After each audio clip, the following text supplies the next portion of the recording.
Day 1, he's back with his biological family, filthy rich and unbelievably toxic. And he's just been linked to a bizarre new system. The rules are simple. He just has to listen to their toxic advice, and it flips 10 times over into a massive positive buff. Right now, he's facing some serious slander. It's coming from the fake young master of the house, Felix Sterling, but that's not all. His biological family is a dumpster fire, but he has zero complaints. In fact, he's asking them to be even harsher on him, so when his mother, Victoria Sterling, buys into the fake young master's little scheme to send him away, his brilliant idea of sending him to the basement, our hero just smiles warmly. He looks at them. Mom, Dad, you're right. I've lived in basements my whole life. If you put me in some sunny, warm room, I'd probably just spontaneously combust. I'm not used to all this comfort. Look, since you've got a basement. Please, for my own good, let me live down there. And boom, system alert.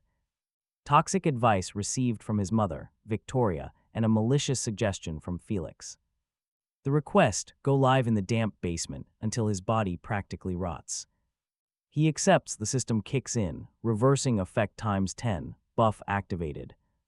Any environmental harm in the basement will now become a massive healing buff. Multiplied by 10, of course.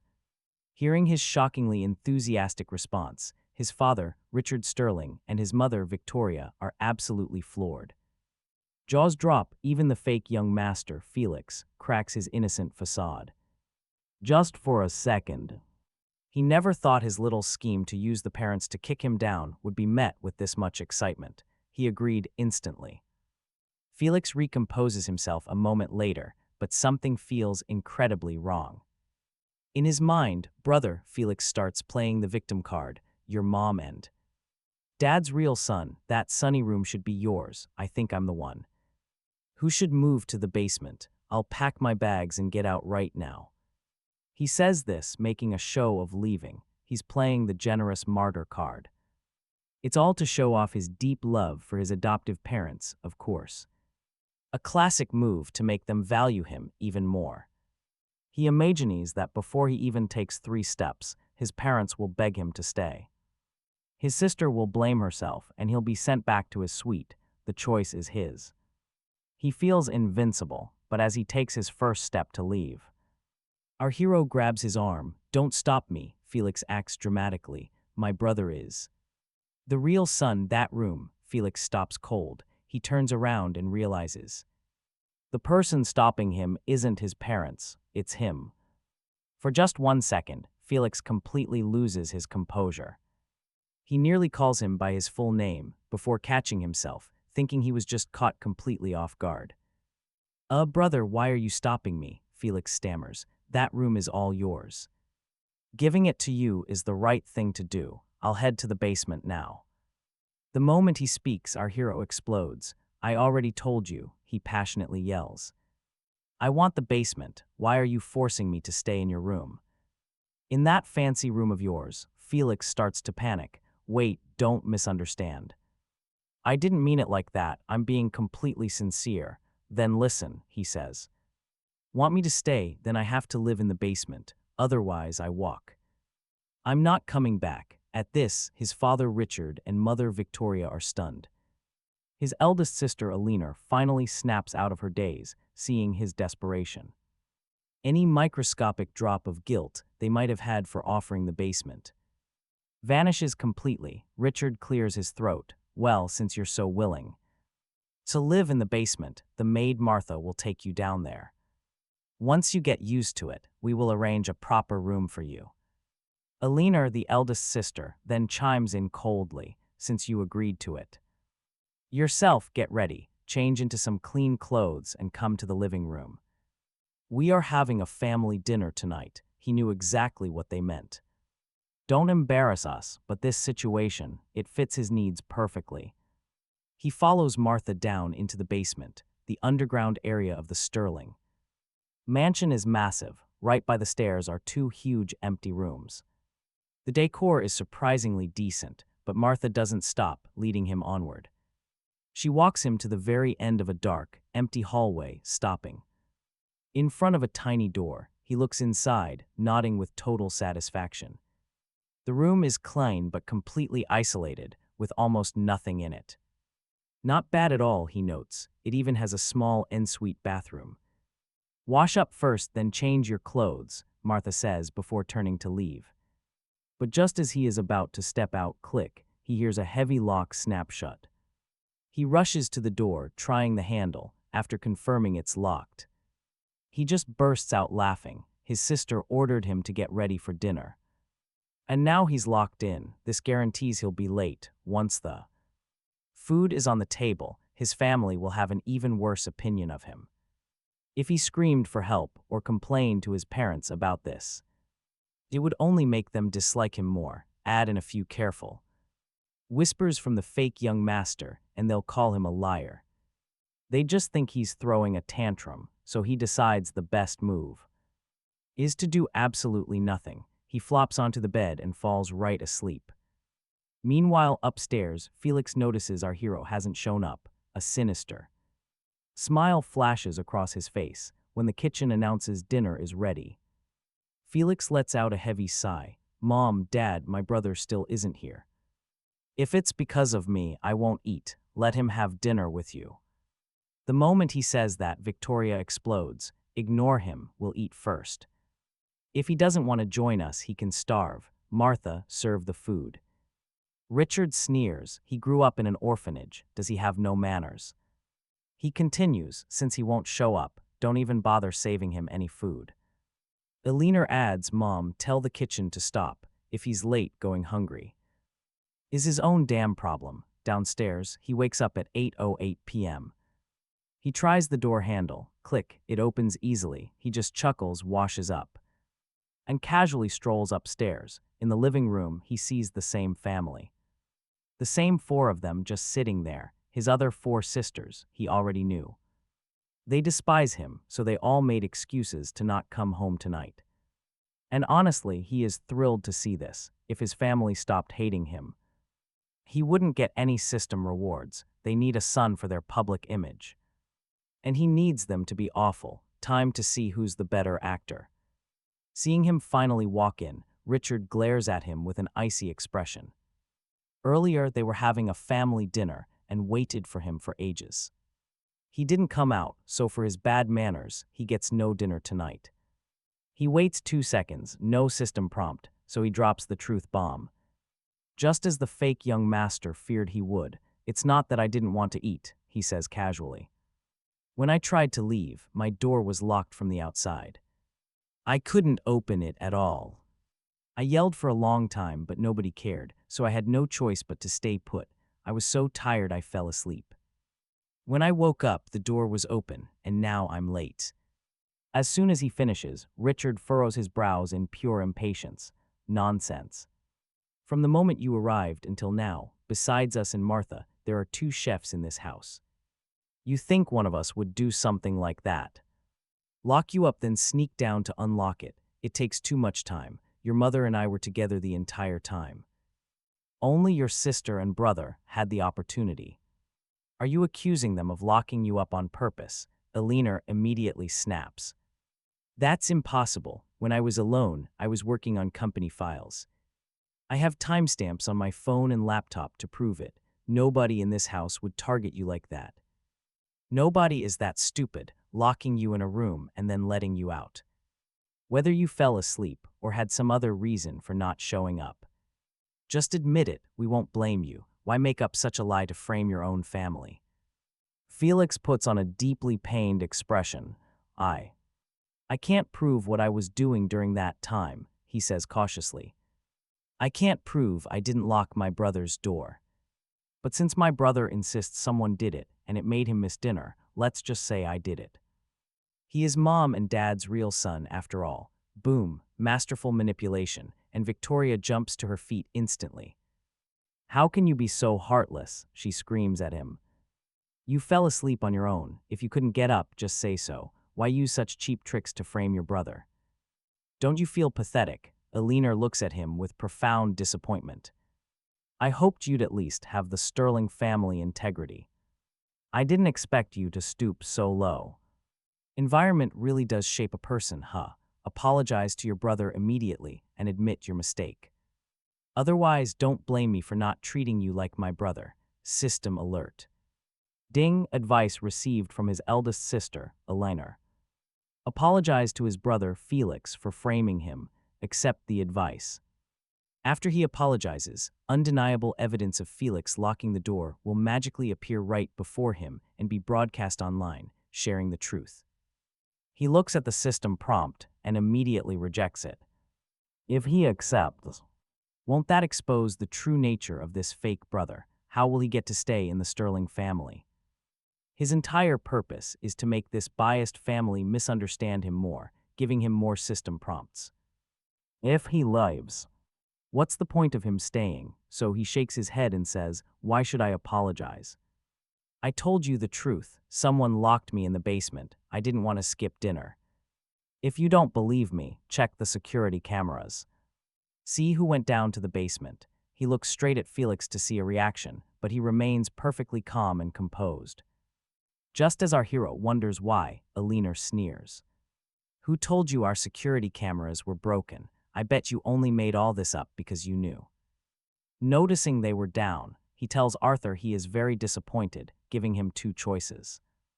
1, apologize and he'll pretend this never happened, or 2, he can refuse. But if he does that, he won't just lose his promised position in the company. He'll also lose the $15,000 monthly allowance meant for him. It would all go to his brother instead. Are you sure you won't apologize?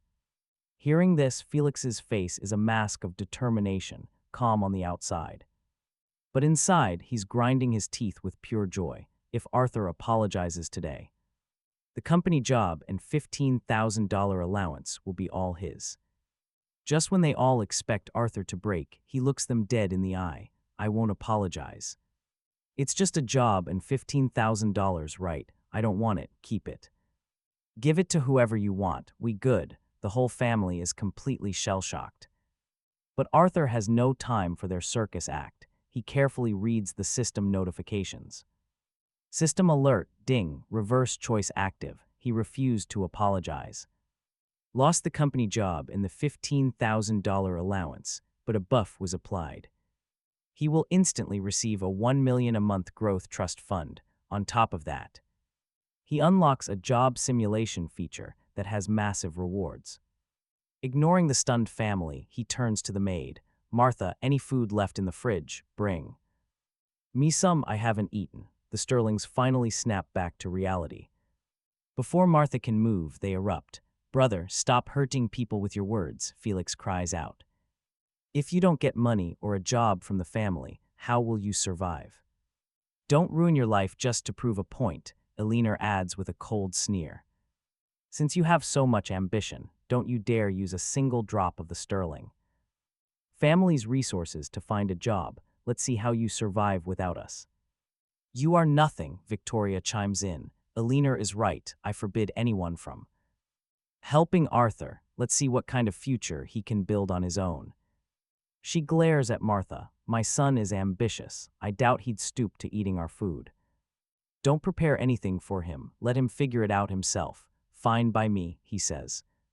Arthur wasn't planning on staying long anyway. It's fine if they don't prepare anything. I'm not short on food. It's late. I won't interrupt your little family bonding session. With that, he turns to leave. Ding dong, the doorbell rings. Martha hurries to open it. A middle-aged man in a sharp suit walks right in. Mr. Sterling, I'm looking for the eldest son you just brought home. Felix sees the man and his heart leaps with joy. He points right at Arthur. Uncle Lincoln, the guy behind you is my parents' biological son. I don't know what you need him for, but if he did anything wrong before coming back, please. For the sake of the Sterling family, show some mercy. Hearing this, their faces turn pitch black. Arthur, Richard barks with a cold face. What did you do? If you made a mistake, apologize immediately. If it's something illegal, then spit it out. Don't ruin the Sterling family's reputation, Victoria adds. Arthur, you are in the Sterling house now. If there's something you haven't told us, speak now. We'll settle it if we can, as long as it's not a serious issue.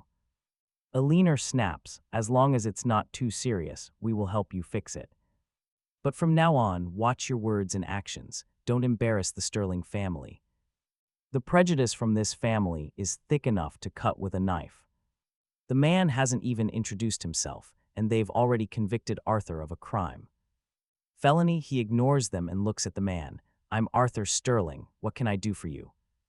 The lawyer's Lincoln nods politely. Young Master Arthur, I am a lawyer. You can call me Lawyer Lincoln. I am here because I have a document for you. He pulls out a document. Before old Master Sterling passed away, he left a specific will. He set up a growth trust fund specifically for you, the true firstborn.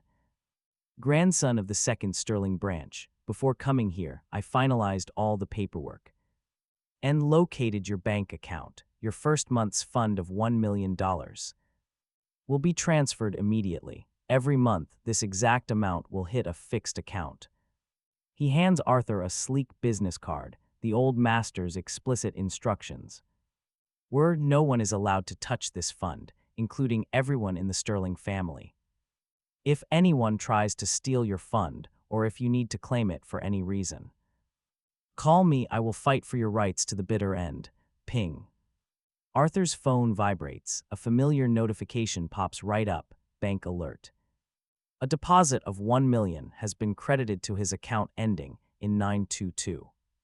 Lawyer Lincoln smiles. It seems the funds have arrived. My job here is done. Call me if you need anything in the future. He turns and walks out like an absolute boss. He completely ignores the chaotic rainbow of expressions on the faces of the Sterling family. Arthur also ignores them, turns around, and heads straight for his basement room. Back in the living room, the atmosphere is just suffocating, especially for Felix.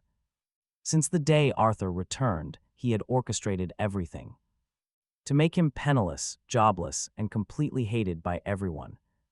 He wanted Arthur to suffer from overwork and bad health, leaving with absolutely nothing. And now, in a flash, this kid's allowance is 5 times larger than his own. With that kind of cash, Arthur's future life will be infinitely better than his. Thinking about this, he can't stand it, not for a second longer. He mutters an excuse and storms upstairs. Behind his closed door, Felix's face twists into a demonic scowl. Even if you know how to use a fork now, don't even dream of fighting me. For the Sterling inheritance, I'll make sure Mom, Dad, and the sisters despise you. So much they leave absolutely everything to me, dealing with orphanage trash. Like you is easy. Don't think $1 million a month means you can sleep peacefully. I will make sure you lose every single penny and drown in massive debt. His expression shifts wildly before settling into pure, evil malice. The next morning, Arthur wakes up in the basement, feeling more refreshed than ever. The system's health buff has clearly fortified his body, he figures. The fake young master won't be able to hold back for much longer. They should be making a move. He wonders if they'll give him another wonderful suggestion soon enough. He washes up and heads upstairs. Seeing him, Richard just scoffs coldly. Since you have a $1 million trust fund every month, we won't ask for it. But since you have so much, take care of your own meals. No need to eat at home. As soon as he finishes, Felix quickly scarfs down his breakfast, stands, and plays the good guy. Mom, Dad, my brother just got back. He doesn't know the area. Since he can't eat here, I'll take him out for some food. Plus, since he's back, he needs to network with our social circle. There just happens to be a gathering of our acquaintances today. I'll take him to meet everyone. Hearing this, Arthur just nods. Sure, my little brother, Felix, wants to. Time to see what high society's all about. First, a place to eat, then he'll start mingling with the elites. He's ready to see how this world really works. Richard and Victoria just stare, so impatient they think. Richard, Victoria, and even Alina frown together. He was raised in an orphanage, after all. What a truly vulgar and useless kid. As the brothers prepare to leave, Alina stops.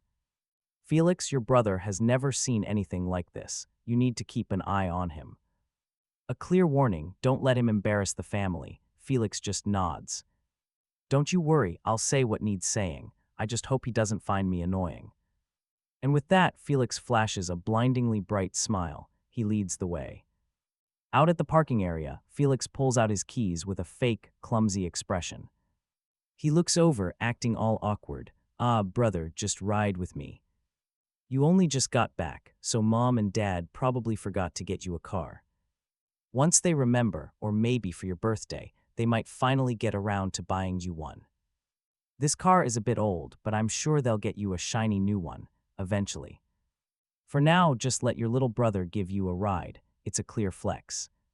He's trying to make Lang angry, but our hero couldn't care less. What a waste of breath. Cars don't matter to him. If they give him one, great. If not, whatever. His little brother wants to drive, fine. Let's go see this so-called high society. But he adds one thing. By the way, don't forget to stop at a food stall. He still hasn't eaten breakfast.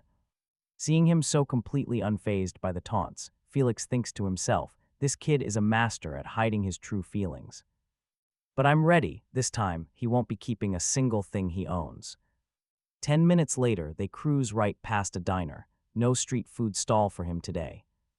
Instead, Felix grabs some takeout from a fancy restaurant. Lang doesn't care. As long as he gets to eat, it's fine. Eating in the car, they arrive at a massive private estate. The manor looks totally deserted from the outside, but step inside. It's unbelievably loud. A chubby kid about his age waddles over with a huge grin. "Young Master Felix, you're here. This must be the real young Master Sterling, just found right." "It's great to meet you, young Master Lang." Felix makes the introduction. "Brother, this is Barney Donga. His dad's the general manager of one of our subsidiaries." "This kid might not be good for much," Felix continues, "but when it comes to having fun, he is the absolute best. Stick with him and you will get used to the Sterling lifestyle in no time." Just then, a couple more of Felix's lackeys join them. Lang knows exactly what this is. They're just Felix's little hunting dogs, waiting for their master's command. He doesn't plan on giving them any attention. The reason they're all being so friendly is simple. They're waiting for Felix's signal. And here's the trap. Felix finally speaks up. "Brother, today I'm taking you to play a few rounds. A lot of us in this circle met each other at the card table. I'll take you downstairs right now. You can network with some big shots, and hey, you might even walk away with a fortune. So what do you think of my idea? If you don't like it, we can always go somewhere else." And then, the system chimes in. A prompt appears, toxic advice received from fake young Master Felix. Go with him to his private underground casino. Accepting the advice activates a powerful buff. For the next 5 hours, he will have a 100% win rate in all gambling activities, unless he decides to lose on purpose. Hearing that, Lang agrees instantly. Hours of guaranteed wins. His 1 million could easily become 10 million, or even 100 million. Seeing him agree, Felix flashes a knowing glance to the others. A subconscious smile creeps onto his face after showing him around the estate. Felix takes the elevator straight down into the basement. At the entrance, Felix immediately grabs $100,000 in chips, smiling. He tells him, "Brother, like I said, it's your first time. Beginners are always blessed. With great luck, in my opinion, why don't you withdraw your whole 1 million? Our hero nods in agreement, takes out his card, and hands it straight to the receptionist. He's going to listen to his brother and exchange the entire 1 million for chips. He also wants to see just how good his luck is. With chips in hand, Felix leads the way. He brings him to a sick bow dice table. "Brother, this is the simplest game here. Just guess big or small. It's not hard at all. The specific rules are written on the table. You'll understand in a second. Let's finish up fast and then go to the other tables. What do you think?" He has a total of 5 hours. And he won't waste a single moment of it. He sits down immediately. "Okay, let's do this." He'll just guess the size. The rest is too complicated. This is simple enough. The second he sits, the dice cup across from him slams down. Place your bets now," the dealer announces. Felix goes first. He puts $10,000 in chips on the big area. "Brother, since this is your first time, Usually the luck isn't too bad, especially in the first few rounds. You can take a little bit and try. As he finishes, Chubby Barney and the others start to speak. But they stop, watching as our protagonist takes his entire stack of chips. $1 million worth, and he shoves it all onto Small. Well, he says casually. Since I can't waste time, I'll just invest the whole million. If I win big. If I lose, it's fine. Anyway, this is all free money that fell from the sky. Losing it won't affect my life. Seeing his move, Barney and the others are absolutely dumbfounded. Even Felix is speechless. Was this kid really that brave? But then again, he was right. Easy come, easy go. Even if he loses it all, it's not a big deal. Barney ducks. He hides behind Felix and whispers, "Young Master Felix, your brother is really bold. I originally thought if we couldn't trick him in the short term, we'd have to slowly drain everything he has. Looks like we won't need to do that anymore." Felix just smirks. "You think I don't have a backup plan if he doesn't lose it all?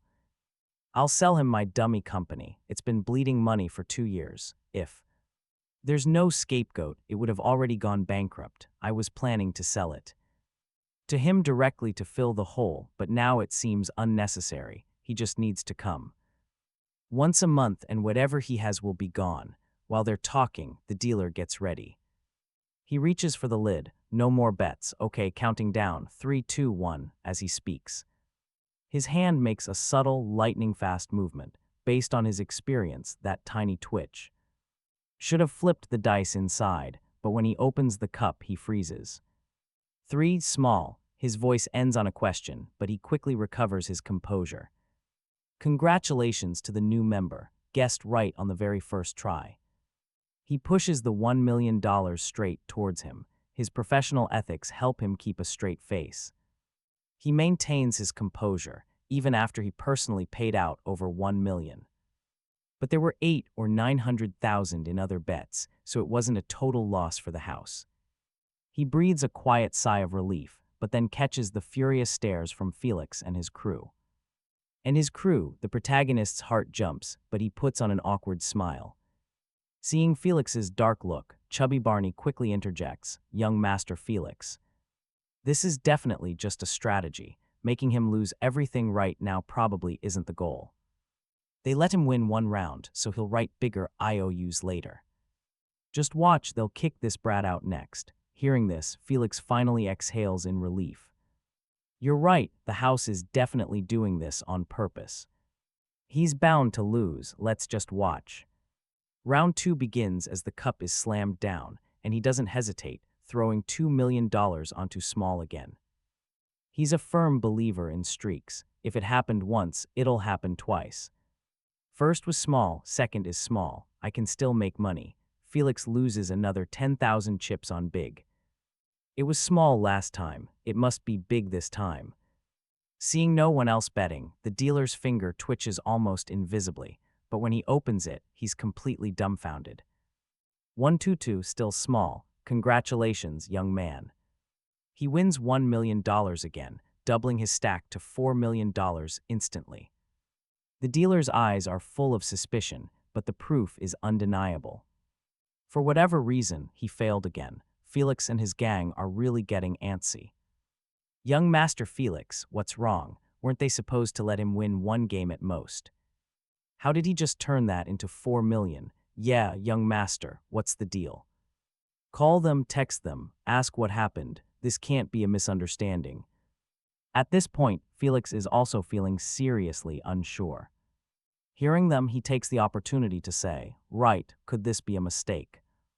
I'll go ask." While Felix is away making his call, our hero wins 2 more games in a row. His starting $1 million has exploded into $16 million. By now, even the dealers are starting to look nervous, and one gets a call from his boss. The dealer quickly announces, "I have an emergency back at home. Please wait, our manager will arrange for someone else to take over." Usually, a winner this big gets invited down to the second basement, a place where VIP guests can organize their own private games, but today is different. Their orders were simple: completely fleece this kid. And sure enough, before long, a middle-aged man steps up to replace him. 4 games in a row, quite impressive. From this moment on, I am the dealer. I'm curious if you'll dare to go all in again, sir. Hearing this, he just smirks. Anyone who wants to play, today, just come at me. You can switch people as much as you'd like. Just tell me when you can't take it anymore, and I'll take it all. Of course, if you can actually win my chips, that works too. Now it's my turn. Are you going to keep playing? The opponent is stunned by this sudden power move. Still, he doesn't take this kid seriously. Running a business in this private estate means they have serious backing and expert supervisors on call. All right then. Let's change the rules for tonight. Anyone can bet, but if you win, the winner stays on. If you have the guts, we'll keep going. At this, everyone else jumps in. Some just throw in 1,000 chips. In the end, besides his 16 million, the other bets barely total 100,000. The middle-aged dealer just sneers. He thinks he doesn't even need to do anything. There will be no surprises. No other bets, then let's start. Let me see how lucky you really are. He shakes the cup with intense force, but when the result shows, he looks down and he's stunned. The number he pulled was big, so why is the result small? It's cheating. The thought flashes through his mind, almost escaping his lips, but then he holds back. He realizes what's really going on here. Without solid proof, accusations are worthless. Even if they cheat, it's useless. After taking his $32 million, he places it again. Right back on the table, still betting on small, this time no matter who's shaking. The result is still small. He declares the numbers on this table will always be small. Hearing this, the middle-aged man freezes. He takes a long, deep breath. It seems you're quite the expert, young man. My own skills are no match for yours.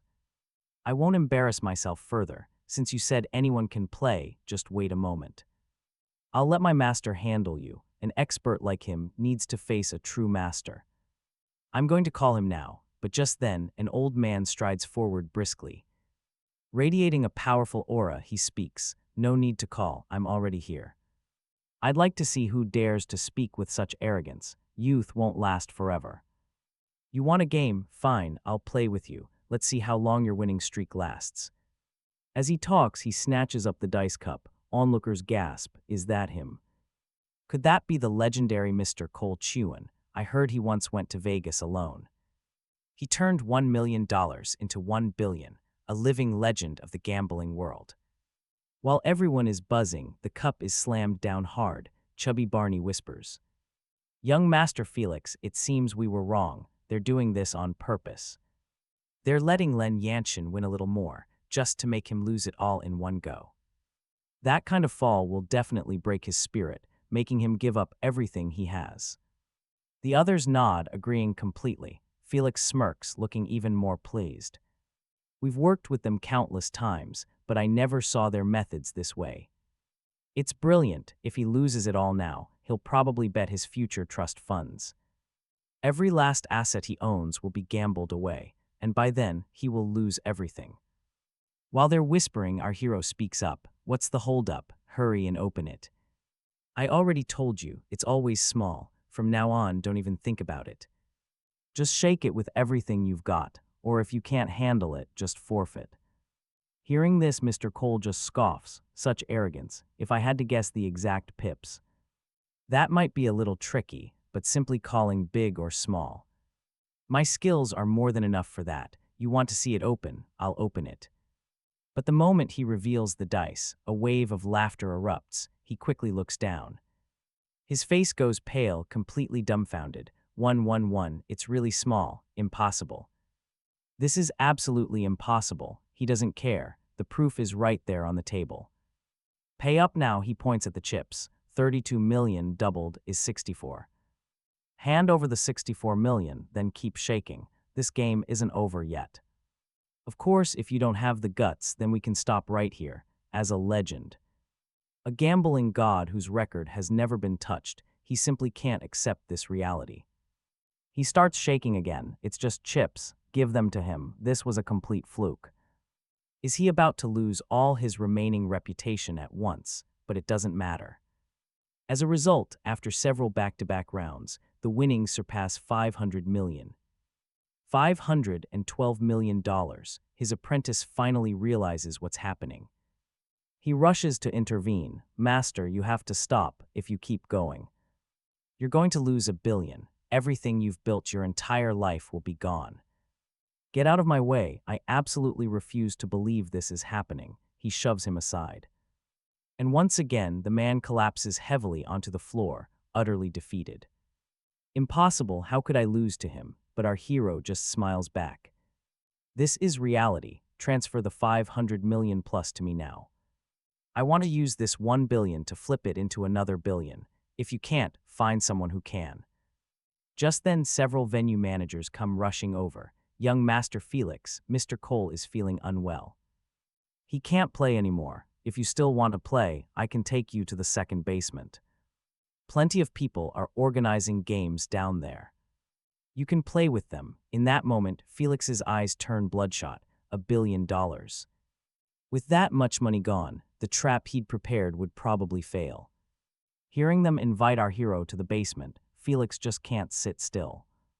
What if he really goes and turns that 1 billion into 2 billion? 3 billion, 5, or even 10 billion? At the thought, he quickly cuts in. No, my brother was just here to check things out. Winning $1 billion was a complete accident. If he keeps playing, he is definitely going to lose it all. He finishes, terrified our hero won't leave, and quickly adds, brother, you didn't have much before, so there are some things I couldn't tell you. Now that you have $1 billion in assets, I can tell you. Every child of the Sterling family, after turning 18 or 30, manages a branch company. Or they acquire and start a company of their own. You have $1 billion in your hands now. Why not use it to acquire a company directly? With that much capital, the company can thrive. When mom and dad nag you, you can just show them the company. Shock mom, dad, and the sisters. They will absolutely change their opinion of you and might even fully accept you. And lucky for you, I know a company that is for sale right now for just under $1 billion. You could buy the company and invest the rest. Once it's running smoothly, just tell mom and dad and let them see you in a totally new light. Just as he finishes, a system notification chimes inside our hero's mind. System alert, ding. Received advice from the fake young Master Felix. Stop gambling for today. Instead, follow him to purchase a company and invest all the money he won today. Listening to advice activates a buff. After you take over the headquarters building, the surrounding area will be designated an economic development hub. This building alone will be worth tens of billions, with rent over $300 million. He realizes he absolutely has to follow this advice. Even if he kept gambling and won $10 billion, this place could never pay out that much. So using this $1 billion to buy a company and turning it into $10 billion is the best choice. Brother Felix, you're incredible to think of me in a moment like this. What are we waiting for? Let's go. I have always wanted to be a boss, I just never got the chance, and now opportunity is knocking. I'm going to buy a company. The organizers originally intended to stop him. But Felix just whispers a few words to the person in charge, and it's all settled. They leave and head straight for the headquarters of the Apex Group. Felix puts on a look of regret. Brother, he says, I'm just being honest. I don't have the cash. If I did, I would buy shares in this company myself. If you want to buy, you need to be fast. If you don't, someone else is about to snatch it up, and you will lose your chance. Chubby Barney and the others. The kid next to him nearly burst out laughing as Barney quickly added, I heard from my dad that he's just short on capital and wanted to find partners. But nobody was willing, so my dad gave up. I heard other companies, though, are definitely planning to acquire Apex Group. The others all nod eagerly. Young Master Sterling, we heard the same thing. First come, first served, you know. Are you sure you'll even get a shot if you don't seize this opportunity? Once the others raise the funds, you won't be able to buy it, seeing their act. President Anderson knows he can't let this perfect opportunity slip by. These young men are right. My group currently has more than 10 parties interested in buying. I've already made arrangements with all of them. Whoever pays first gets the company. Also, my group was originally going to sell for 1 billion, but since you were brought here by young Master Felix, 1 billion flat and it's yours. If you agree, let's sign the contract. Right now, if you don't, then forget it. I'll just wait for the others. Sterling hasn't even said a word and Felix is getting nervous. Brother, don't miss this. This kind of chance won't come back again. We had a great time today, right? Let's sign the contract fast before the others can react. Just buy Apex Group. Restructure it a bit, take it public, and you could make billions. Or even tens of billions. Our Sterling family only has a few hundred billion. Mom, Dad, and our sister would definitely have to look at you with respect. The acting is clumsy, but their coordination is perfect. President Anderson. Since you're willing to sell the company to me and the situation is confirmed, I won't waste any more words. Let's sign the contract immediately. President Anderson doesn't dare to hesitate, ordering his secretary to bring the contract. The two of them quickly sign it. After finishing the paperwork, Sterling transfers 1 billion to an account under President Anderson's name. He then formally takes over the company with his team of hired lawyers. President Anderson immediately wires 30 million over to Felix, young Master Felix. The company is sold. To avoid any trouble, I'm heading abroad. Do you have any other instructions for me? If not, I'll be leaving. Felix stares at the money with pure satisfaction. Well, since you put it that way, Mr. Anderson, I do have one more request. As the former president of the company, you must know about all of its internal problems. I hope before you leave, you can submit all of the company's issues to the proper authorities. Or just leak everything online. I want the company to go bankrupt and be liquidated as fast as humanly possible. Hearing this, President Anderson just smiles. Young Master Felix, if it were anything else, it might be hard. But this is almost too simple. Don't you worry, I'll go back and get everything ready. The whole thing will blow up by tomorrow. At the latest, then I'm going abroad. We'll meet again. Sterling completely ignores their dirty, under-the-table deal. Instead, he just briefly inquires about the company's situation, then grabs a cab back to the Sterling mansion. Upon his return, he finds his mom, dad, older sister Alina, and Felix all waiting. They're all sitting silently in the living room. Seeing him, Felix shoots up. Brother, I'm so sorry. I only found out what happened after I told Mom and Dad. It turns out Apex Group is facing some massive problems. We're talking bankruptcy at any second. One wrong move could mean total liquidation. Felix cries out that it's all his fault. He claims he should have stopped the signing, but now any excuse is just useless. He pleads with the family to look into the company's situation, asking his parents and sister for help. He begs them to find a way to recover the losses, a mask of guilt on his face. As he says this, Alina immediately cuts in. Felix, what does this have to do with you? She points out that he only took Arthur to Apex Group if he didn't want to buy it. Could anyone have actually forced him, spending $1 billion without a single word? She calls him an absolute spendthrift. She then warns Arthur if his company is in trouble. He shouldn't even think about coming to her for help. She won't lift a finger. Bankruptcy is bankruptcy. Liquidation is liquidation. For her, it was easy come, easy go. Their father, Richard, speaks up too. He says her sister is right, in the end. This is all Arthur's fault, spending $1 billion on a company about to go under.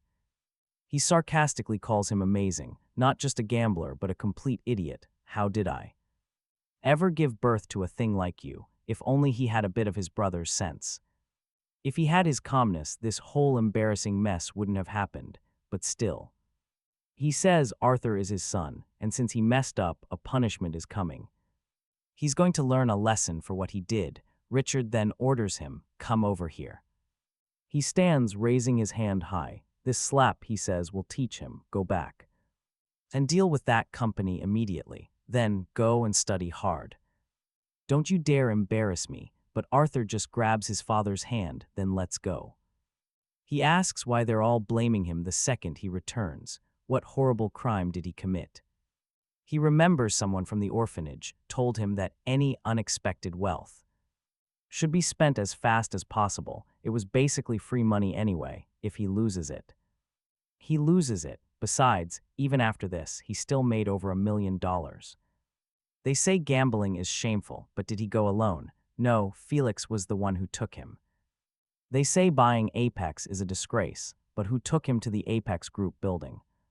Felix took him, that's the common thread. Felix was there and all this happened. And yet they're all blaming him. He asks, did Felix do nothing wrong at all? If Felix hadn't taken him, could he have won? His brother never thought he'd win anyway. And where would he get info on buying Apex Group? So it looks like this is all Felix's fault. So why is everyone on his case? Hearing this, his mother Victoria finally snaps. She had been silent, but now she's furious. You evil creature, how dare you? How dare you blame everything on your brother? You went to the casino on your own.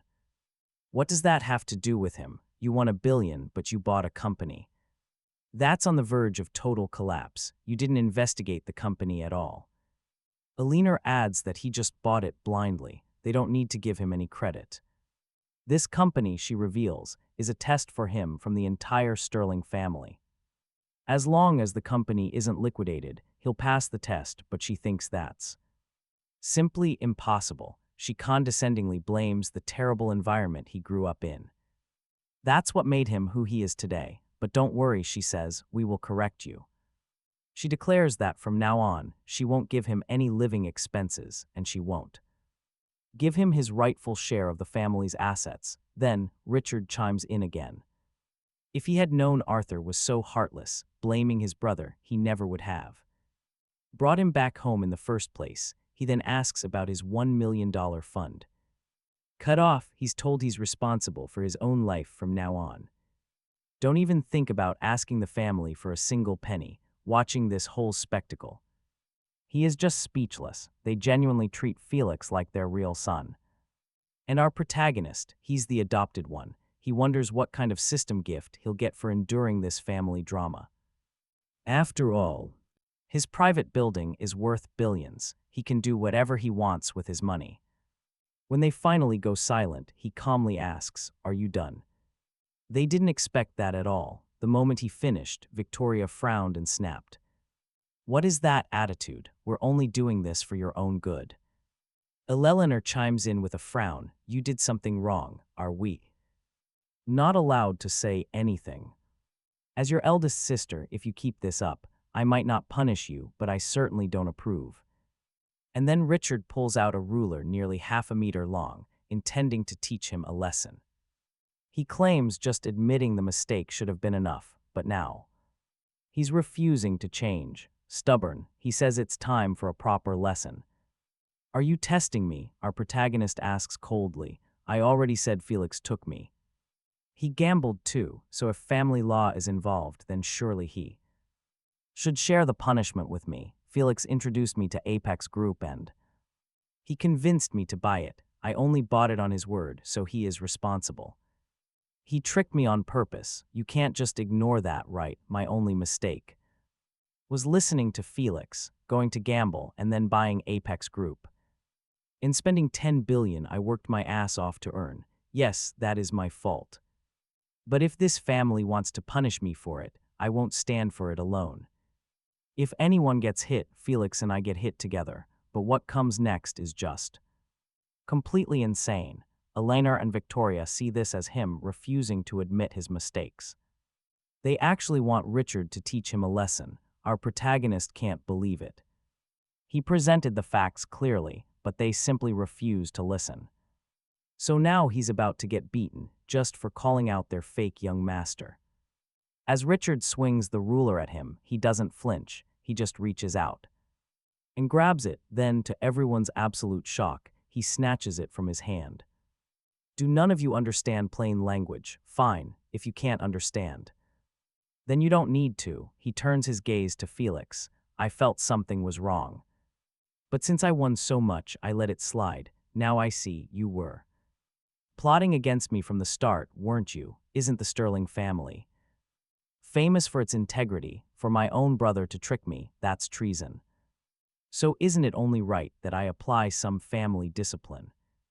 As he speaks, he takes 2 steps, standing right before Felix. Under that terrified gaze, the ruler smashes down on Felix's shoulder. This is for making me gamble.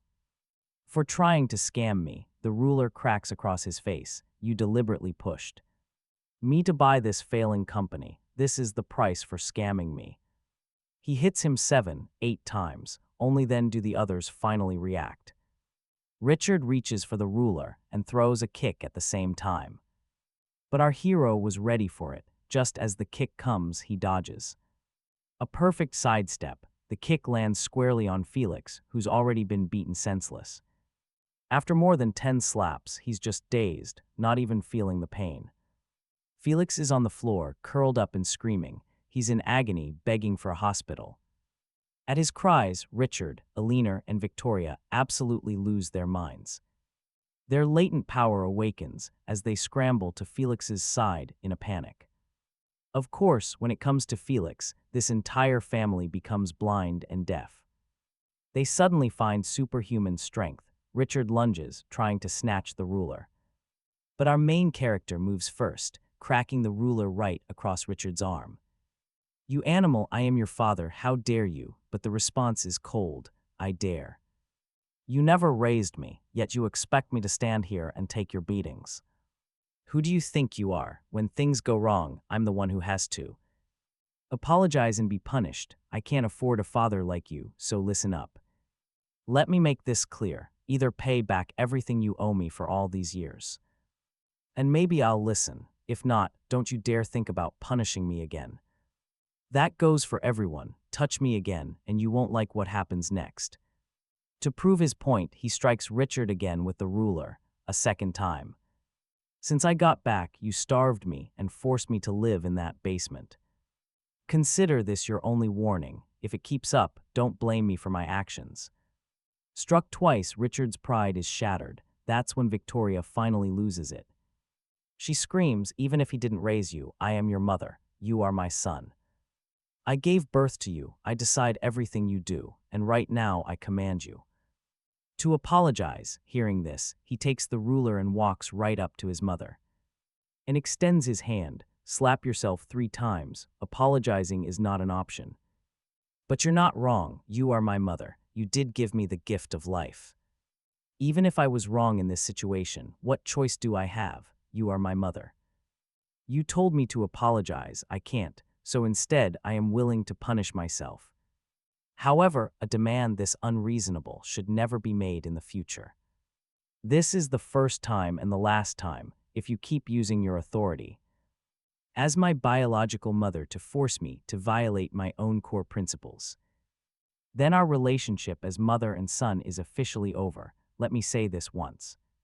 One last time, an apology is impossible. I don't care if Felix was intentional, or if it was an accident. He told me to gamble, and he told me to buy.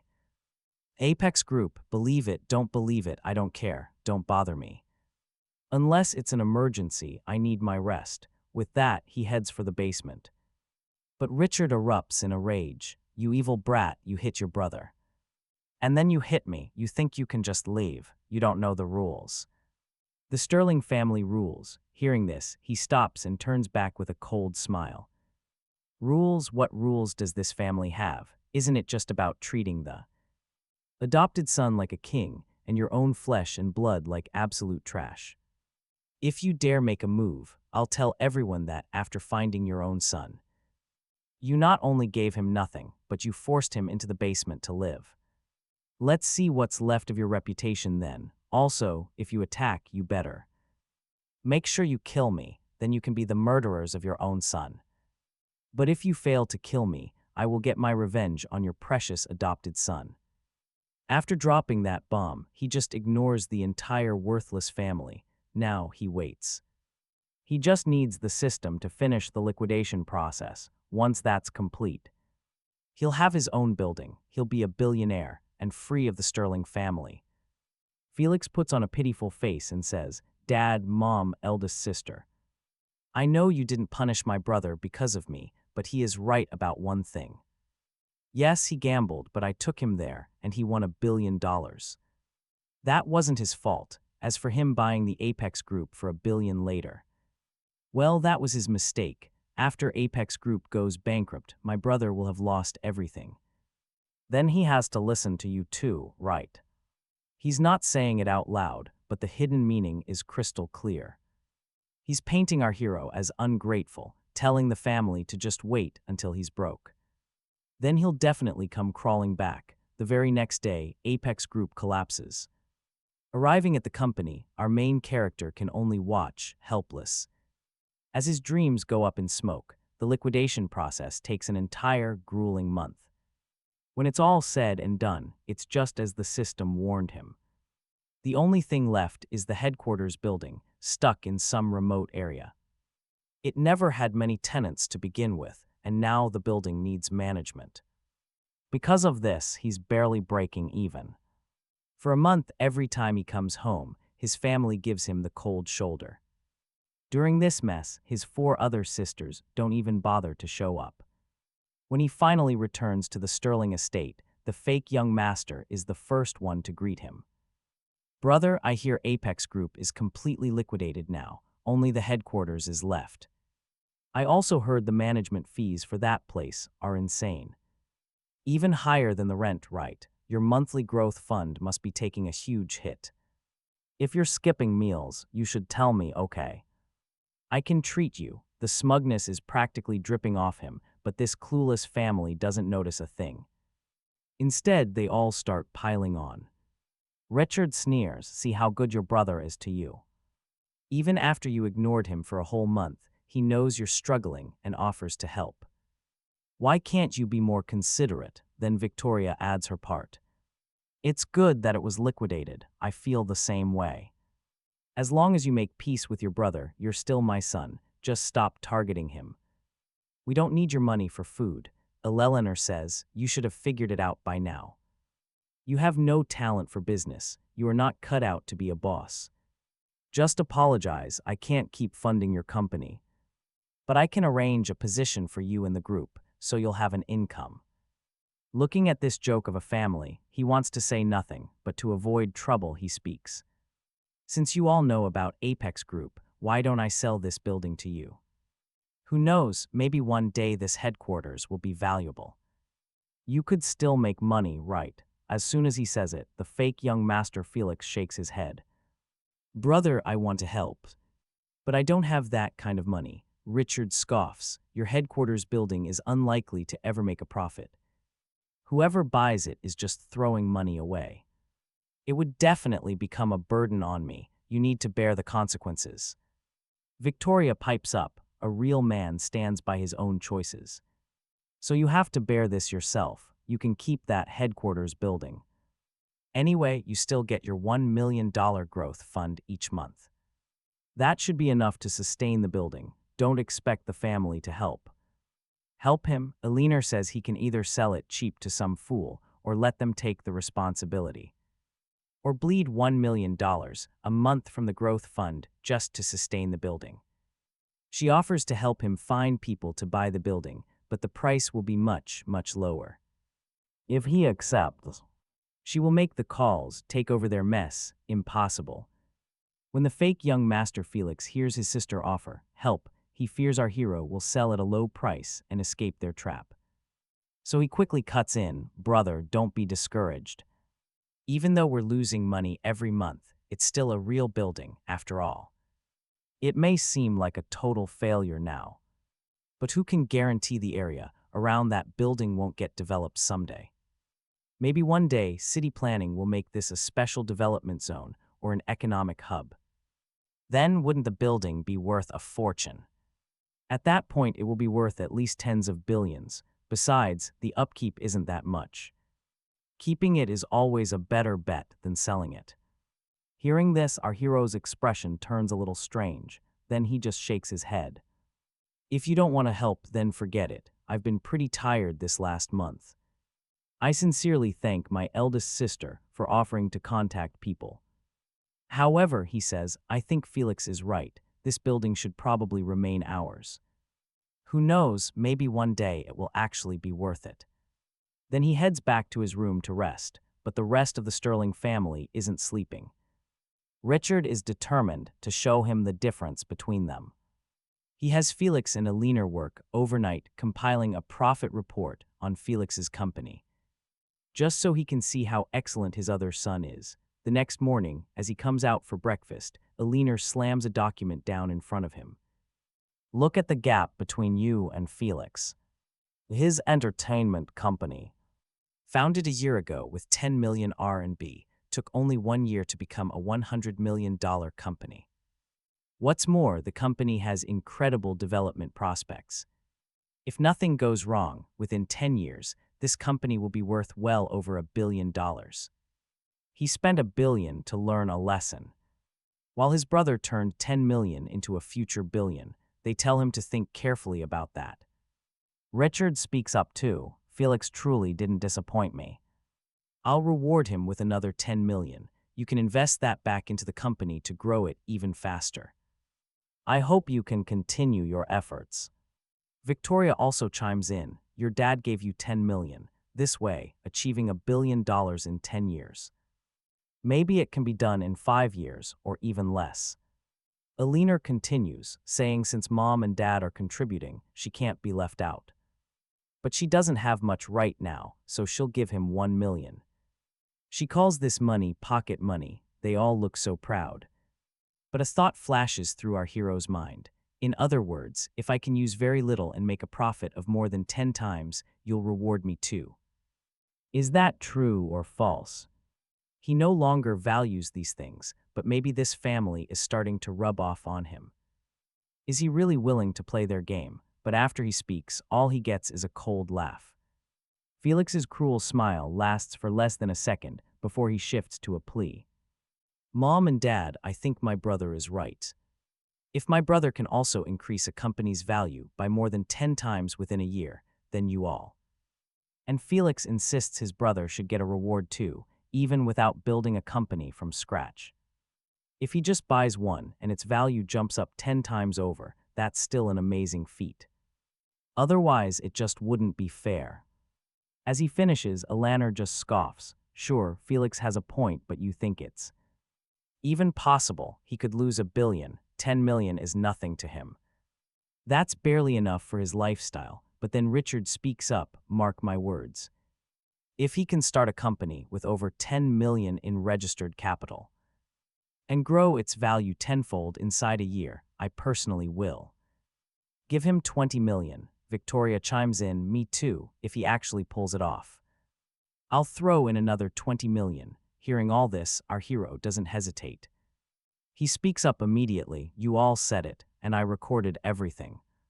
Now I've got a question. I just bought this Apex group, so if its value also goes up by more than 10 times, does that count for the same reward?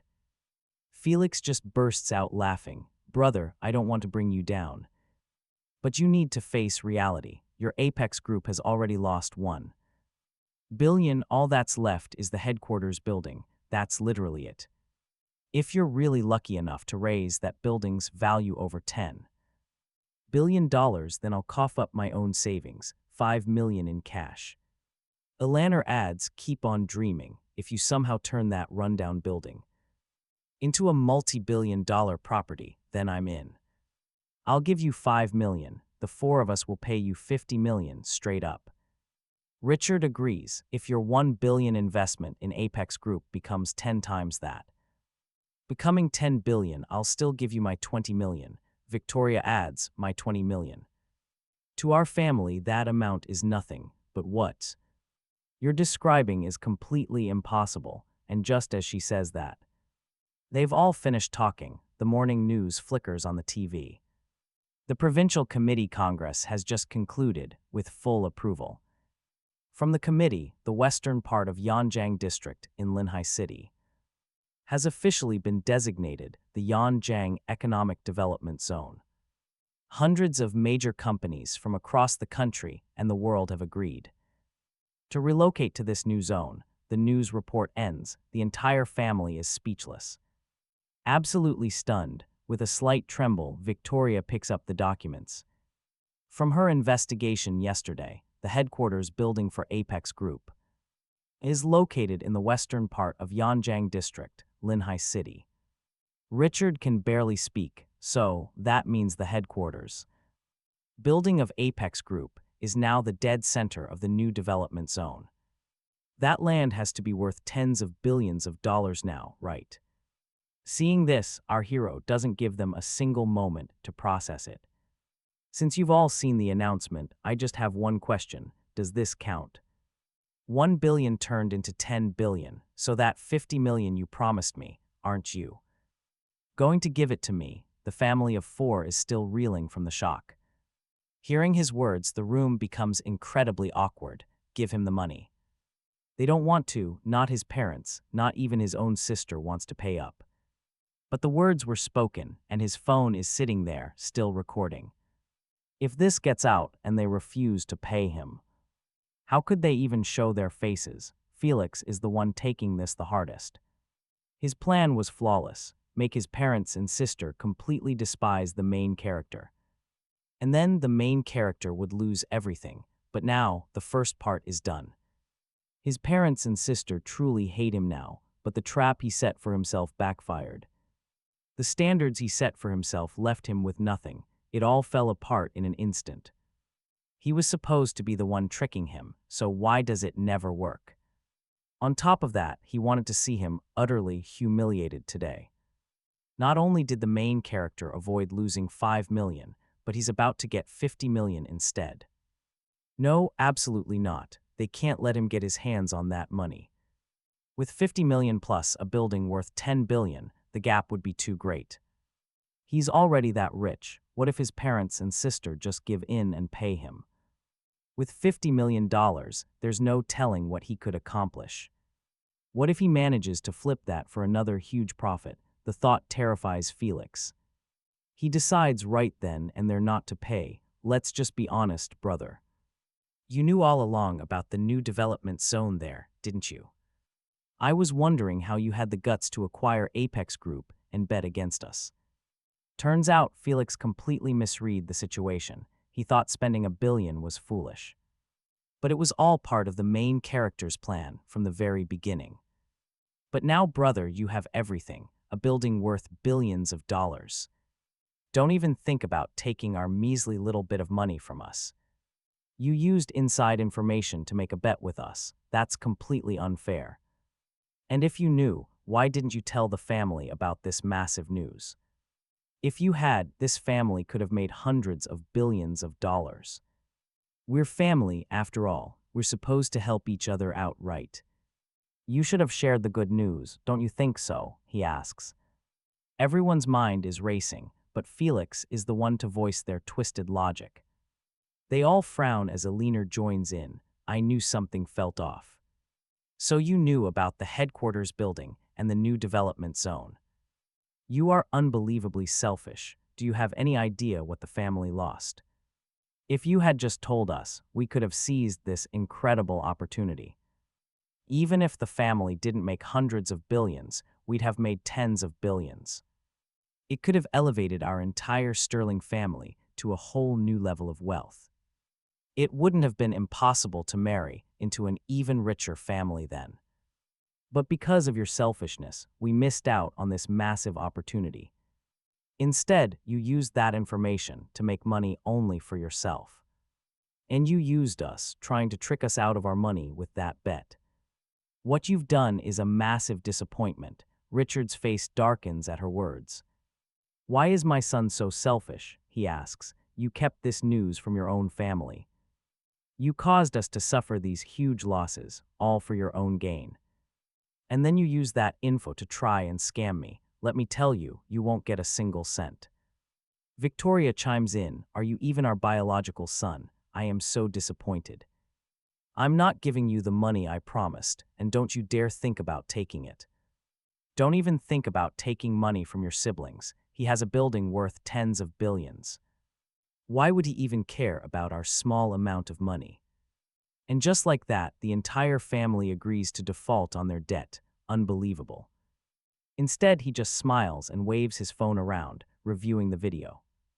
He fast-forwards straight to the end, to this very moment. Then he speaks. "It's fine, you don't have to give it to me, but if you don't, I'll post this video online, let everyone judge, let them all see just how untrustworthy the controllers behind the Sterling Group truly are." Yader. Richard and Alina shout at the same time. He just scoffs. "What's there to fear? If you won't give it to me, I'll tell everyone. I'll say this one last time, give me the money or become the laughingstock of the entire internet." With the ultimatum laid out, they know he's serious. His family knows just how determined he can be. They think he's selfish. But none of them dare say a thing. Richard pulls out a bank card and throws it at him, exactly 50 million on the card.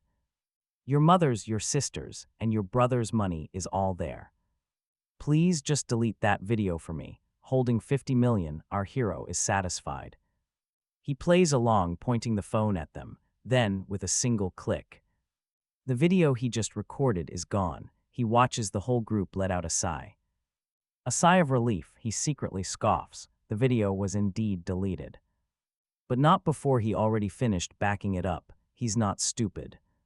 Otherwise, this family would just accuse him of stealing their money. Then, his phone rings. The caller is the manager of his headquarters building. Turns out, his building is now part of the new development planning area. "From now on, things are going to get very busy. Call if you need anything. I'm leaving." After saying that, he turns and walks out. That building is worth over 10 billion. With the development zone established, countless companies will want to move into his building. He needs to go get everything set up. Time to get to work. The moment he steps outside, Felix finally snaps out of his disbelief. He's still a little dazed, but he understands one thing perfectly clear. If he can't ruin his brother's reputation with the Sterling family, he'll be replaced. Someone else will step in to play the fake young master, so he has to act fast. Ruining his brother is now the most critical part of his plan. Their conflict with the Sterling family is all that matters. Understanding this, he changes his tune. He immediately puts on a pitiful face. "Mom, Dad, I was the one who invited him to gamble and make that billion, and I was the one who helped him acquire Apex Group for 1 billion RMB, but he didn't show me any gratitude at all.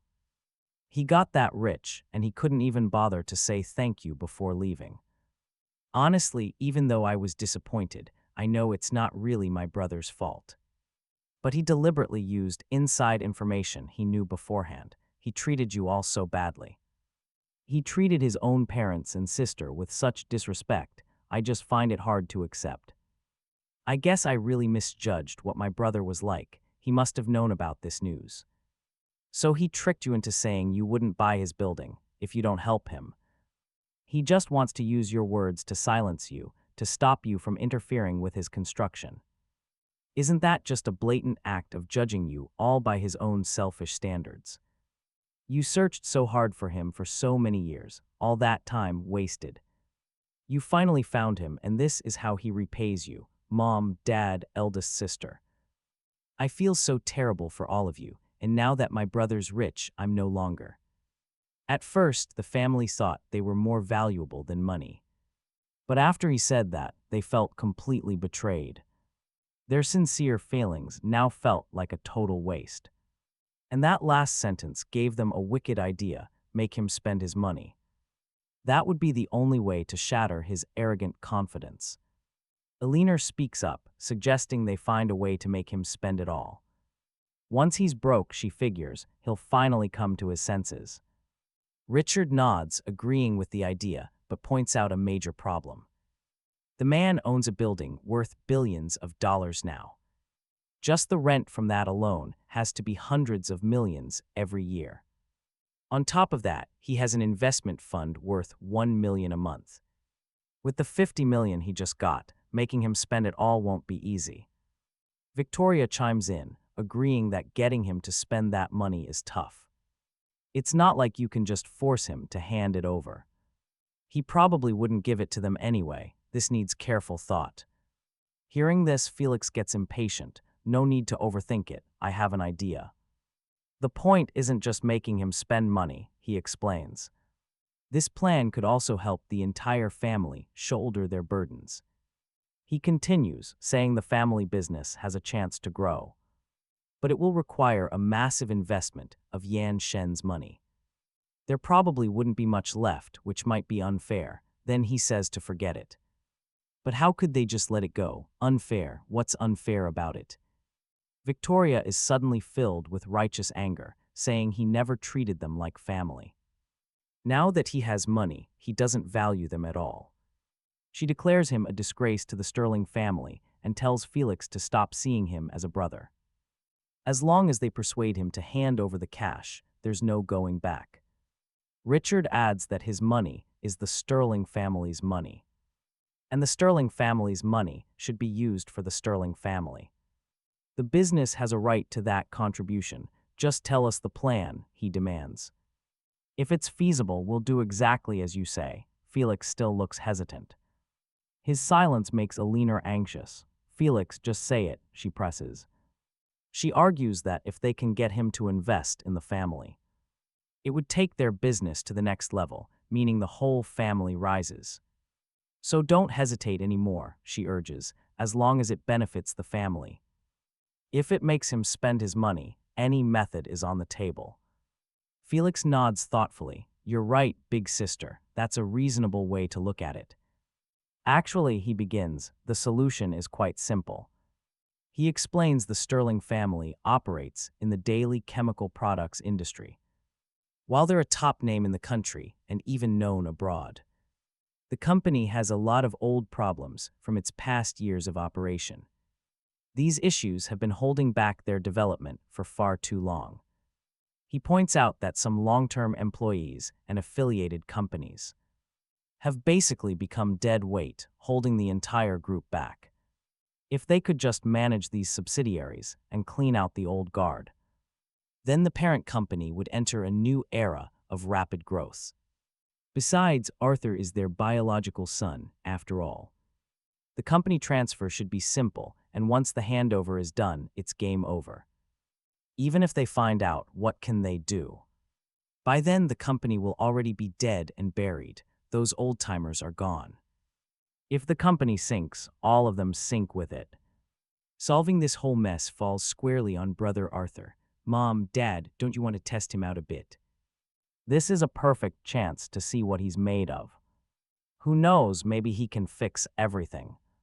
And if he actually pulls it off, it just proves how capable our brother really is. Those companies, though, they are complete money pits. Plus, they don't own land or any real fixed assets. If they go under, there's nothing of value to lose. And as for those loyal employees coasting on their past work, they're all dead weight. They haven't contributed a single useful thing. Trying to solve their problems, yeah, that won't be easy at all. This plan, whether for him or the rest of the Sterlings, benefits every single subsidiary. We could really take things to the next level, and you're the only one left in the dark. Felix knew this family inside and out. Conning someone with no real emotional attachment, for this family of three, no problem at all. The second he finished speaking, all three of their eyes lit up in unison. They had to admit the offer was incredibly tempting. Richard agrees, seriously, Felix's plan is brilliant. Those subsidiaries are just a drain on the group. We never knew how to cut them loose. Now we do. Alina, I'll dump all this baggage on him. Then the main group can finally grow. He'll be the Sterling family's secret hero. I'll make sure he's well rewarded in the future. Alina was ecstatic hearing this. Dad, you're being too generous. He needs to know about your intentions. Who knows, maybe he'll be eternally grateful. Don't worry, I'll talk to him later. I'll tell him to put all his money in. They'll make him shoulder the entire weight of the subsidiaries. Felix just stared, dumbfounded by his sister's confidence. After a brief pause, he spoke softly. Big sis, I think for this to work, my brother absolutely can't know. He's trying his best for the Sterlings, but he's at odds with the family. If he knows this is to help the family, he might actually become unwilling to help, and that's a loss. Even though our companies have issues, and some are losing money, outsiders don't know the specifics. So you just need to tell your brother that these are all high-quality assets. That he'll make a fortune after buying them. I'm sure our brother will take the bait. When it all falls apart, tell him the truth then. Let him think he made a huge sacrifice for the Sterlings. His parents won't treat him poorly after that. I bet he'd even accept it. This way, our brother avoids any suspicion. At the same time, there's no need to play the blame game. The problem gets solved, and no one loses. Listening to this, Richard realized the plan was perfect. He nodded with complete satisfaction. Felix, you've really lived up to my expectations. Your mind is incredibly sharp. This plan is absolutely flawless, Aliner. He needed to follow his brother's advice, find someone and make them pay. The company's subsidiaries, all of them, were swiftly acquired. They resolved all the business issues in a single move, putting the company on the fast track to massive growth. Even Victoria agreed, saying to listen to his brother and father. This matter required a more delicate touch. Not only did it solve the company's problems, but it could also make Arthur more compliant. With the issue of the building now settled, the money in his hands had exploded from a mere 5,000 to over 100,000, then skyrocketing to a staggering 200 million. On top of that, he'd now be getting at least 300 million every single year. The whole Apex Group incident had initially drawn massive, negative attention. After its bankruptcy, Arthur became the biggest laughingstock in the entire world. People would bring it up constantly just for a laugh. Everyone called him an idiot, saying he'd lost $1 billion, a total fool. He spent $1 billion to construct a building that was completely useless. Many people were embarrassed for him. But then, in the blink of an eye, everything flipped. A world-shaking change. His old image was completely shattered in that moment. That reputation for being ignorant with zero ambition. In a single moment, nobody dared to mention it again. After the dust finally settled, Arthur had some free time. With the sun still up, he headed home. He originally thought today would just be like any other. He'd get back and finally relax. But upon returning, he immediately sensed something was off. Besides his parents, his eldest sister, and the fake young master, his fifth aunt was there too. And with her, 2 other young women he didn't recognize. One of them was his fifth sister, K.H. Lowe Sterling. The other was the daughter of the Vance family. The one he had been engaged to since he was a child, Penelope Vance. Before Arthur could even say a word, his fifth sister spoke up first. Arthur, even though you're my brother, there's something I have to say. Penelope and Felix have already secretly pledged their lives to each other. She continued, saying that anyone with a shred of self-respect would take the initiative to cancel this arrangement. A marriage that should never have happened in the first place. And as the elder brother, he should support his younger brother's happiness. That's right, I'm telling you right now. Go and inform Mom and Dad immediately that your deal with Penelope is officially canceled. After K.H. Lowe finished, she shot a smug glance over at Felix, who just nodded slightly in response, though he was clearly pleased. Arthur didn't even like Penelope, but he definitely didn't want someone like Felix by his side. Penelope heard K.H. Lowe's words and fell silent for a moment. She had liked Felix ever since they were kids. However, Felix had always been incredibly cold towards her. She never expected him to reveal his true feelings today. Her family just wanted her to marry into the Sterling family. Whether it was the abandoned true heir or the fake young master she actually liked, it didn't matter to them. Either choice was acceptable, but when she turned to look at Arthur, she sighed. The real young master had only just been found and brought back home. She feared they wouldn't just let her go. How could she refuse this politely? While she was lost in her chaotic thoughts, Father Richard and Mother Victoria were also subtly hinting at something. He kept silent as everyone's eyes locked onto him, but right now, he didn't have time for them. He couldn't care less what they were thinking. Because right after his fifth sister finished her sentence, the system screen flared to life again. System alert. ding. His fifth sister, Chloe, advised him to give up his fiancée, Penelope Vance. By giving up, he'd lose a fortune worth tens of billions of dollars and a powerful family connection. But by listening to her advice, buff active, he would unexpectedly get a brand new fiancée, and this new fiancée wasn't just some background character. Her family commanded a fortune worth hundreds of billions. At the same time, she was also many times stronger than Penelope Vance in every single aspect. After seeing this system notification, he had nothing to hesitate about. Besides standing behind her was a family with a fortune worth hundreds of billions of dollars. And her abilities in every way were far superior to Penelope Vance's.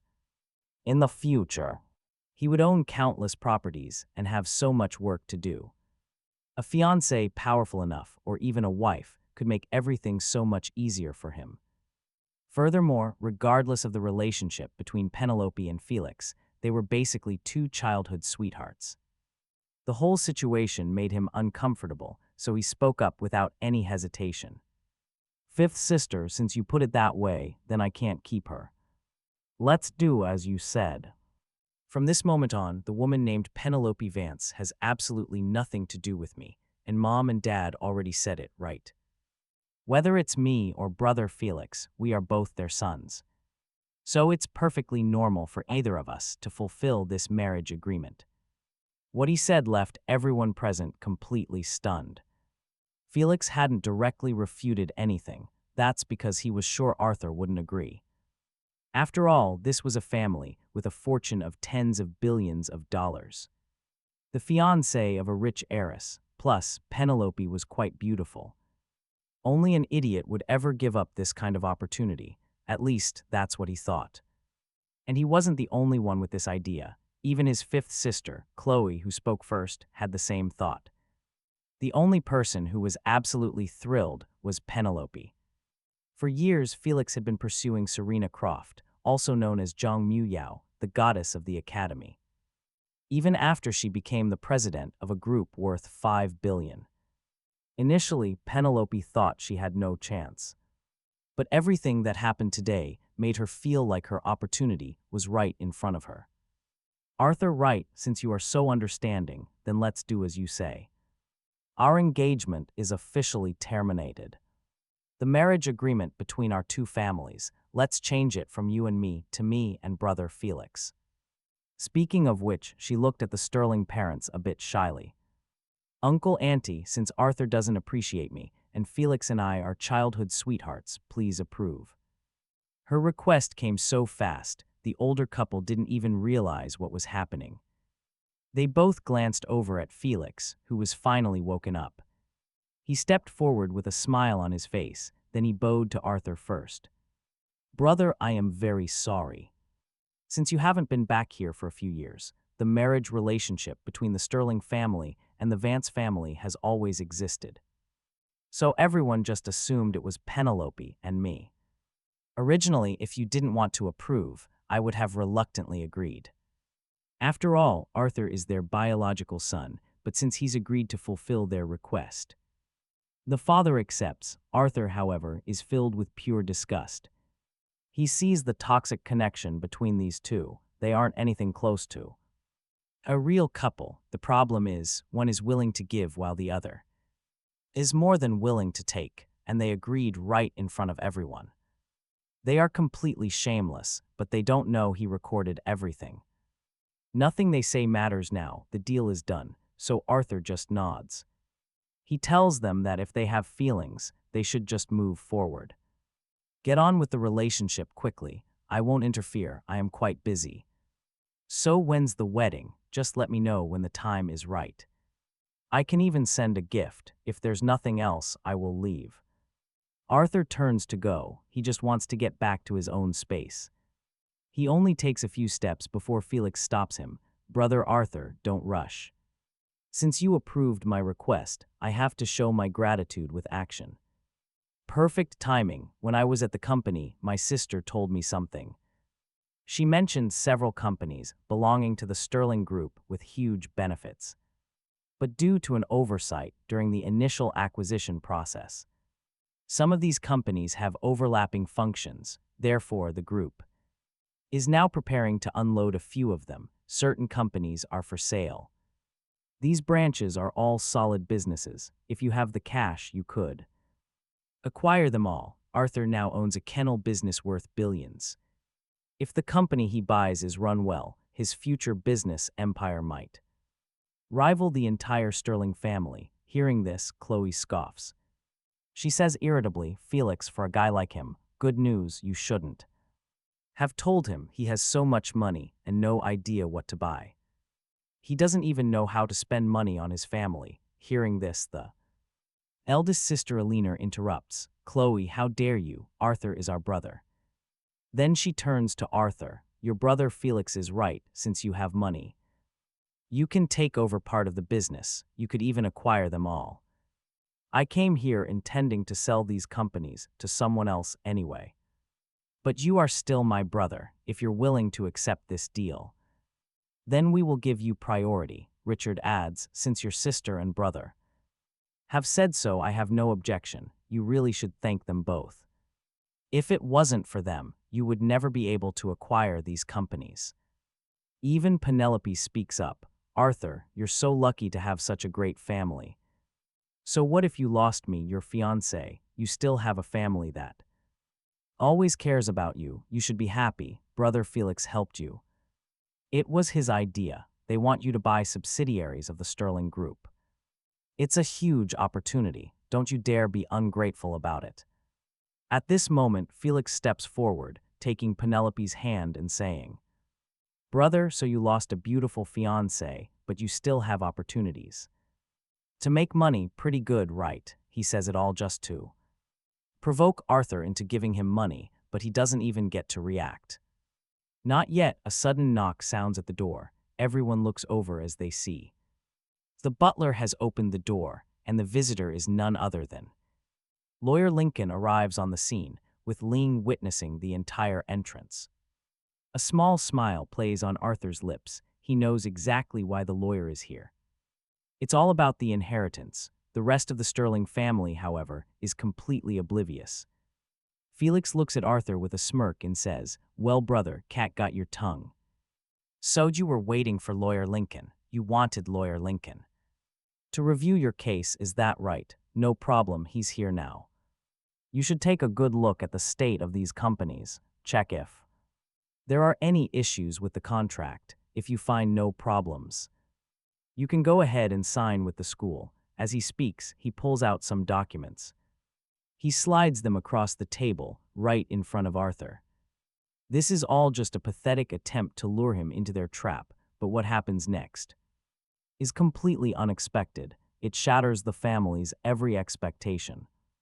The moment Lawyer Lincoln enters, he asks Felix if he's engaged. Felix assumes the lawyer is here to help him win back his fiancée. He immediately confirms that Penelope is his fiancée, motioning to his parents and sister for backup. The fifth sister and the others quickly agree that it's true, and Lawyer Lincoln records it all. With the evidence secured on video, he finally takes out another document. Since the young master of the Sterling family, Felix, has stated that he already has a fiancée, this matter no longer concerns him. My visit today is to carry out the will of the great-grandfather. It clearly states that any descendant over 18 years old who does not have a girlfriend or a fiancée from the younger generation is the sole inheritor of this will. Everyone else is disqualified. According to my investigation, no one in any other branch of the family meets the requirements. Originally, there were 2 candidates here, but now Felix has a fiancée. Therefore, this will now belongs entirely to Arthur. Hearing this, Felix is stunned. He finally senses something is horribly wrong, but it's far too late now. The decision is final. They all confirmed his engagement, and it's all on video. There's no turning back. The lawyer continues. Before he passed, the old master made a marriage agreement with the Croft family, which they have confirmed. Currently, no one in the younger generation of the Croft family is married. And there are no engaged couples. There's only one eligible person left. Miss Serena Croft, for For the Sterlings, there is only Arthur, so from this moment on. This marriage contract is between the two of them. Congratulations, young Master Arthur. From this day forward, Serena Croft is your fiancée. As he says this, he pulls out a piece of paper. Before I arrived, Miss Serena Croft asked me to give this to you. She wants to meet tomorrow at 7:30 in the morning. You two will discuss the marriage agreement. Arthur accepts the note. He looks at the address, then nods his head. Thank you very much. Lawyer Lincoln, I'll definitely be there on time. I was supposed to lose my fiancée today. I didn't expect to be sent a new one just like that. I'll go talk to her. Maybe we can discuss when to get married, after thanking Lawyer Lincoln. Arthur can't help his triumphant tone. The lawyer just smiles. He gives a slight nod, preparing to leave, but just then, Felix finally snaps. He can't hold back any longer. He lunges forward, grabbing Lawyer Lincoln's arm. He asks Lawyer Lincoln, the Croft family you mentioned, are they the family with assets in the hundreds of billions of dollars? And is Serena the one who built her own company after graduating, massively increasing its value in just a short time? Lawyer Lincoln simply nods his head. That's correct, second young Master Sterling. That is the other party. Just then, Penelope runs over and grabs Felix's arm. Brother, what's wrong? Felix's eyes dart around before he forces a smile, taking a deep breath. He says it's unbelievable that he never expected his great-grandfather to pull such a trick. He claims that in this day and age, people value free love. Even if his brother and Serena Croft are engaged, what if she doesn't like him? Then the two of them could never be together. After all, Arthur grew up in an orphanage. He struggled at the very bottom of society. Felix claims he's worried his brother will only make a fool of himself when they meet tomorrow. Or even worse, what if the marriage contract gets canceled? Then the Sterling family would lose all face because of him. He insists it's all for the good of the family. But every word he speaks is designed to put Arthur down. The rest of the family doesn't seem to notice his contemptuous tone at all. We just want to avoid embarrassment, he says. K.H. Lowe quickly chimes in. Felix is right. Although you have an engagement with the eldest daughter of the Croft family, the gap between you two is just too massive. You need to be self-aware. Eleanor speaks up next. Arthur, I've heard stories about this Serena Croft. She's not just powerful, she's also incredibly beautiful. The difference between you and her is a world apart. Meeting her will only humiliate you. And in doing so, you'll drag down the entire Sterling family. You're better off refusing. Just don't go. Arthur hears them trying to persuade him, and he feels almost happy. But after they finish talking, he still hasn't received a notification from the system. He starts to wonder if it's broken or just won't answer. But then the system finally sends the data. It's about the reward for listening to advice. When the advice given is actually appropriate, no reward will be given, and no task will be triggered. And now he understands. This new fiancé was someone he persuaded into marriage using the system itself. If he listened to their advice and gave up now, it would be like exploiting a bug. At that moment, his father Richard speaks, his tone even harsher. Arthur, you're my son. I know your situation, and I know the Croft family's situation even better. If you go to meet her looking like you do, you'll be completely embarrassed. She'll have the marriage contract canceled on the spot. And when that happens, it won't just be your face you're losing. Our whole family will be humiliated with you. Why don't you just refuse right now? Victoria also pleads. Arthur, listen to us. Don't go and embarrass yourself. She's the heir to a billion-dollar corporation. How could she ever be with you? It makes no difference if you go or not. Instead of being publicly humiliated, it's better to refuse and save face. A pause hangs in the air. Felix watches all of this, feeling a deep sense of satisfaction.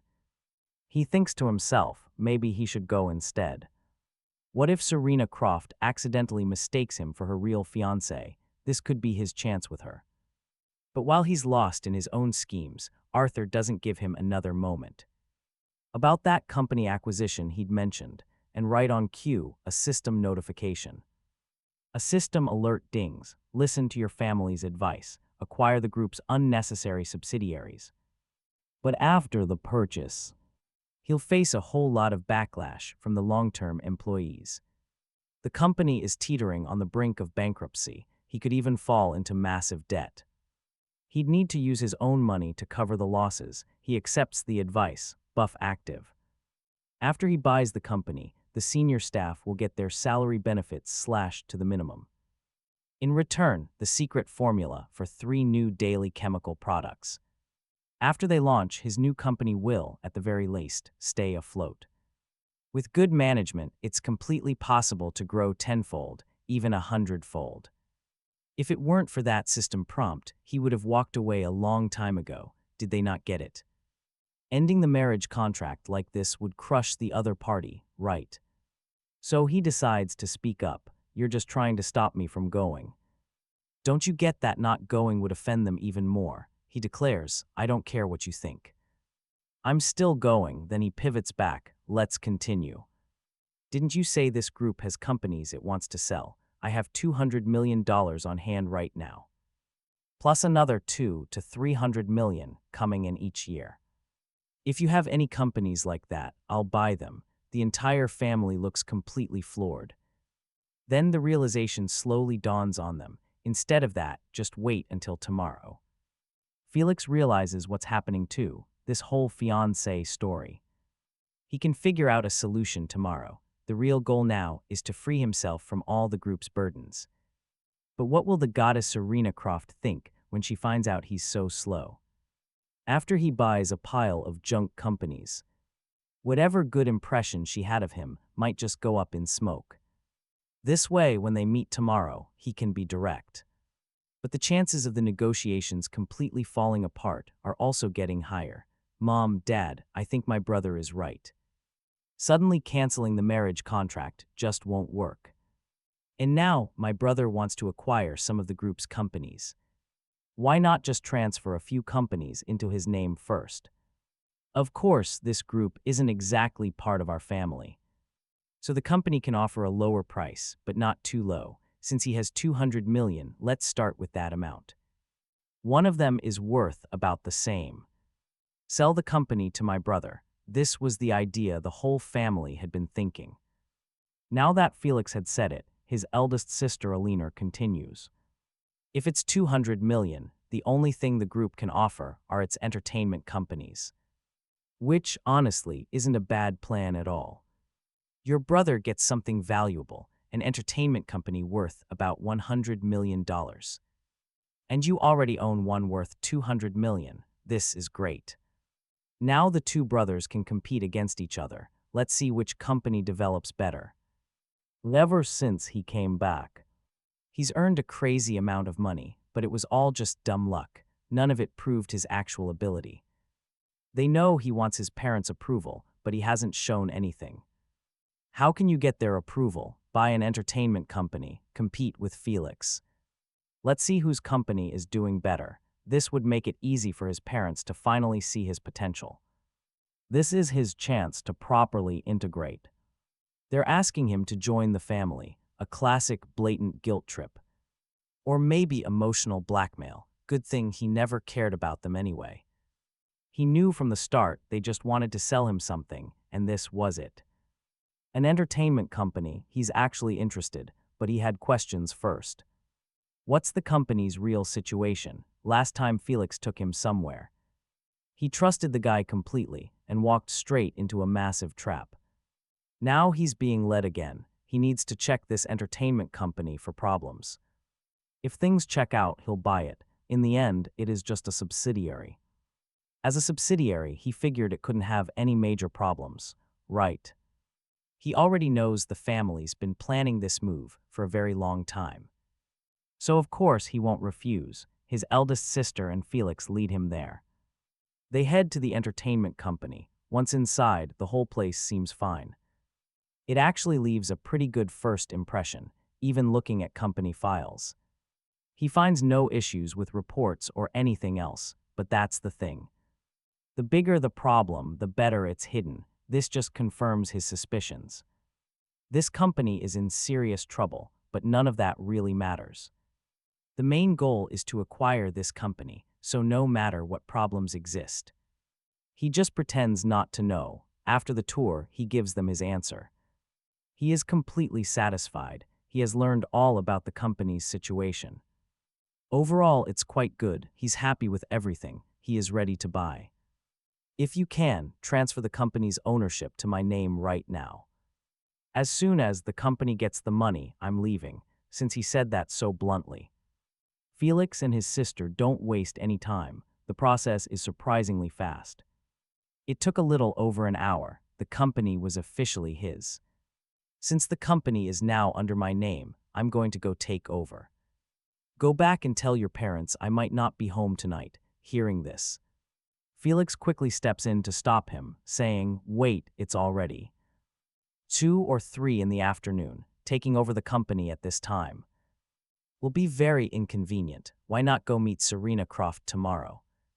It's not too late to contact the management company then. Otherwise, there is very little time left. If issues can't be resolved, you'll lose employees. Forcing them to work overtime on day one will not go over well, either. They won't have a good impression of you." It sounds like good advice, but he knows. He knows they want to pull something in this window of time, but even if they try, is there really anything they can do? After all, his system is still active. With that power he can't lose, so he just casually agrees with them. "You're right, I won't go to the company today. I have some issues that are still unresolved in my building. I will go handle those things." After he leaves, the family begins to explain the situation. They are ecstatic. His eldest sister Alina announces, "Everything on my end is completely ready. When Arthur takes over tomorrow, he will walk straight into their real trap." See, the main group has many veteran members, a place for the old guard. And although the main group was spared this time, all its subsidiaries were liquidated. All of them got wiped out. However, this whole incident involving the entertainment company is the absolute last straw for those veteran members. With the burdens gone, the company is set for a fresh start. Sales for their daily products will soar now, with far fewer restrictions holding them back. Fifth sister Khlo cracks a smile. Arthur has no idea what's coming. His arrival today was a perfectly orchestrated setup, a scene they wanted him to see. Penelope reminds Felix of his mission. Don't forget about those entertainment companies. His orders are to find every potential artist, trainee, and competent staff member. Then he must recruit anyone willing to follow him over. The goal, to turn his new company into an empty shell. Arthur thinks he's so capable, right? Let's see him build a business from nothing. This time, Felix doesn't even need to drive back to handle it. Penelope says smugly that she's already arranged for someone else. When Arthur shows up tomorrow, he's going to be in for a massive shock. The entire family, sons and daughters alike, are all plotting against him. And the Sterling parents, they aren't angry at all. In fact, they're proud. The father nods happily. He thinks Arthur deserves to be taught a lesson. Clearly, the incident with Apex Group didn't teach him anything. Maybe another spectacular failure will finally get the message across. They see this as solving a problem for the entertainment company. It gets rid of many long-term employees, allowing the group to develop faster. And at the same time, it puts their arrogant son back in his place. It'll show him who's really in charge of the Sterling family. The next morning, Arthur doesn't even bother greeting anyone at the breakfast table. He just walks out, but the moment he's gone, Felix stands up. He tells his parents he has to go to the company and leaves immediately. Just a few moments later, the eldest and fifth sisters also get up to leave. They say they're going to do their own thing as they head out together. They left in different directions, but after leaving the villa, they all meet up. Their objective is simple: follow Arthur and watch the show. Of course, Arthur has no idea. Three tails are tracking his every move. He arrives at his destination, and right away, a young woman approaches him. She asks if he is Arthur Sterling, introducing herself as Serena Croft. Serena originally thought her fiancé was that fake young master, Felix. If it were him, she wouldn't have bothered showing up for this meeting. But with Arthur, she's actually quite interested in what happens next.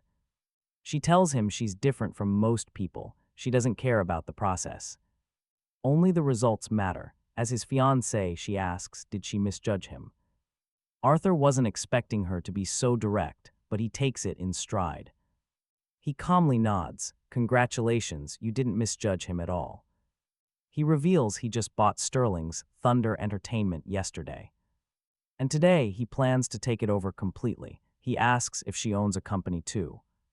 Then he invites her to come see what he bought, see just how much money Thunder Entertainment is actually capable of making. The truth is, Serena Croft's reputation was built by her grandfather. She only agreed to this engagement because she had to. That's why she tells herself that she only cares about results. It's an excuse, a way to comfort herself about her situation. So now she hears he's taking over Thunder Group. She can barely hide her disbelief. Thunder Entertainment, she knows all about it. For years, her family has poured most of the company's resources into it. The capital was all funneled into Felix's entertainment venture, supporting the other Sterling family prince. This company has absolutely no future, no chance of succeeding. Him buying this company, she can't see any possibility of it ever growing. But he doesn't seem to care. Instead, he just stands up with a smile. In her opinion, Thunder Entertainment is completely worthless, but he believes otherwise. He claims once that company is in his hands, its value will skyrocket. It will exceed $2 billion in less than 6 months. She scoffs, impossible. She tells him he couldn't do it in 3 or even 5 years. It's clear his own fiancée doesn't accept him, but the engagement isn't broken. So he proposes a bet to settle things once and for all. He'll use everything Thunder Entertainment has, its people and resources, for 6 months, and turn it into a $2 billion company with over $100 million in revenue. He knows she hasn't truly accepted him, but if he succeeds, that all changes. They'll be more than just an engaged couple. It means she's officially accepted him. He's not just her fiancé, but her boyfriend, so what does she think? She agrees. She wants to see exactly how he turns a complete ruin into a $2 billion corporation. As she speaks, Serena Croft also stands up. Since he's going to take over the company now, and she's free all day, she'll go with him. She's going to watch him try and handle the massive mess he just bought. He doesn't waste any words, simply leading her right out the door. Watching from a distance is Felix, who immediately yells out to follow them. He's dying to see where his brother is going with Serena Croft. But after he speaks, he realizes he's showing his hand, losing his composed image. He quickly whispers a flimsy excuse. He's just worried his brother might take her somewhere inappropriate or do something reckless and stupid. If the Croft family finds out, the Sterling family can't afford the consequences. Their father, who's driving, immediately turns the car around. He agrees with Felix. They need to follow and see what they're doing. What if he accidentally offends her? This way they can apologize immediately. Soon enough, they trail him to the building. Right to the headquarters of Thunder Entertainment, they see the sign. Richard, the father, breathes a sigh of relief. He thought his son was up to something serious. Turns out he was just bragging. He really thought he spent $200 million on an entertainment company just to show off. What an absolute loser. But Felix speaks up. Dad, you can't blame him for this. He's finally the president of his own company. Of course, he's going to want to show off a little. But did his brother even think this through? Serena Croft is from a $5 billion entertainment corporation. And behind her is a family with a fortune worth hundreds of billions. This isn't bragging, it's just asking for humiliation. He's going to lose so much face. Still, embarrassment is better than actually offending her. He tells his dad to hurry up and catch them. They need to get there before his brother makes a total fool of himself. Even if he's a lost cause, he's still a member of the Sterling family. Victoria chimes in, Felix is right. We can't let him embarrass our family. Let's go see this for ourselves. What on earth is he thinking? What's so special about Thunder Entertainment? Is he going to brag about how his company is on the verge of collapsing? Or that most of the company's artists have already jumped ship? Or maybe that the whole place doesn't even have a solid foundation? As the family of 5 steps into the entertainment company, they immediately spot another group. The receptionists. Recognizing them, quickly rush over to greet them. Just then, Felix smacks his forehead. Mom, Dad, I arranged for those people to resign from the company yesterday. But we were short on time, so they couldn't leave then. They have to leave today. This was timed perfectly, right before his brother takes over.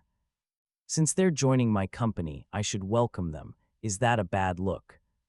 After all, this is Thunder Entertainment. Technically, it belongs to my older brother now. Will this move make him lose face? As soon as Felix finishes his little act, his older sister Eleanor immediately speaks up. Why should we care about his reputation? Since those people decided to join your friend's entertainment company, then treat them well. Let them see that working with your friends is the far better choice. Their situation will only improve. With the family's full support, Felix's fake hesitation vanishes. He makes his move, walking straight towards the main office. At this very moment, most of the company's employees are gathered inside. They've sent a representative to confront the new boss. Young Master Sterling, the man begins. When you took over, we all thought we could kick back and enjoy an easy life. You know, live well while still getting a steady paycheck. But the second you arrive, more than half of the key employees are about to leave. On top of that, this company has been cut off from the Sterling Group and transferred directly to your name. Young Master, you need to explain this. At least tell us if the company has a future. How to fix this mess, or what we're supposed to do now. We just need a small glimmer of hope. Just as they finish, the Sterling family arrives to hear every last word.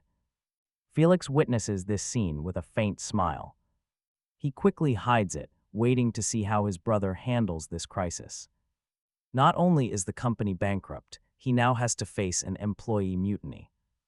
At the Sterling household, he is about to completely lose all their trust. Thinking this, Felix steps forward. Everyone, he says, grabbing their attention. Thunder Entertainment has been separated from the Sterling Group. It's on its own. It is now a totally separate company. So even though you're all veterans, if Thunder Entertainment goes under, you can't come back to the Sterling family. However, the Sterling family isn't completely heartless. When you inevitably lose your jobs, we'll try to help you connect with other companies. But the kind of job you find, that will all depend on your own ability and what you can bring to the table. We're just offering an opportunity. Whether or not you land a good job, that is entirely up to you. The meaning behind his words was crystal clear to every single employee. Felix had just tried to cut off their escape route, and now he was doing the same to him. Serena Croft leans in, whispering to him. Now he gets why she doesn't like Felix. She's met the guy a few times and always felt he was a self-righteous snake. But now it's clear he's just a deeply malicious bastard. He obviously said all that to back Sterling into a corner with no escape.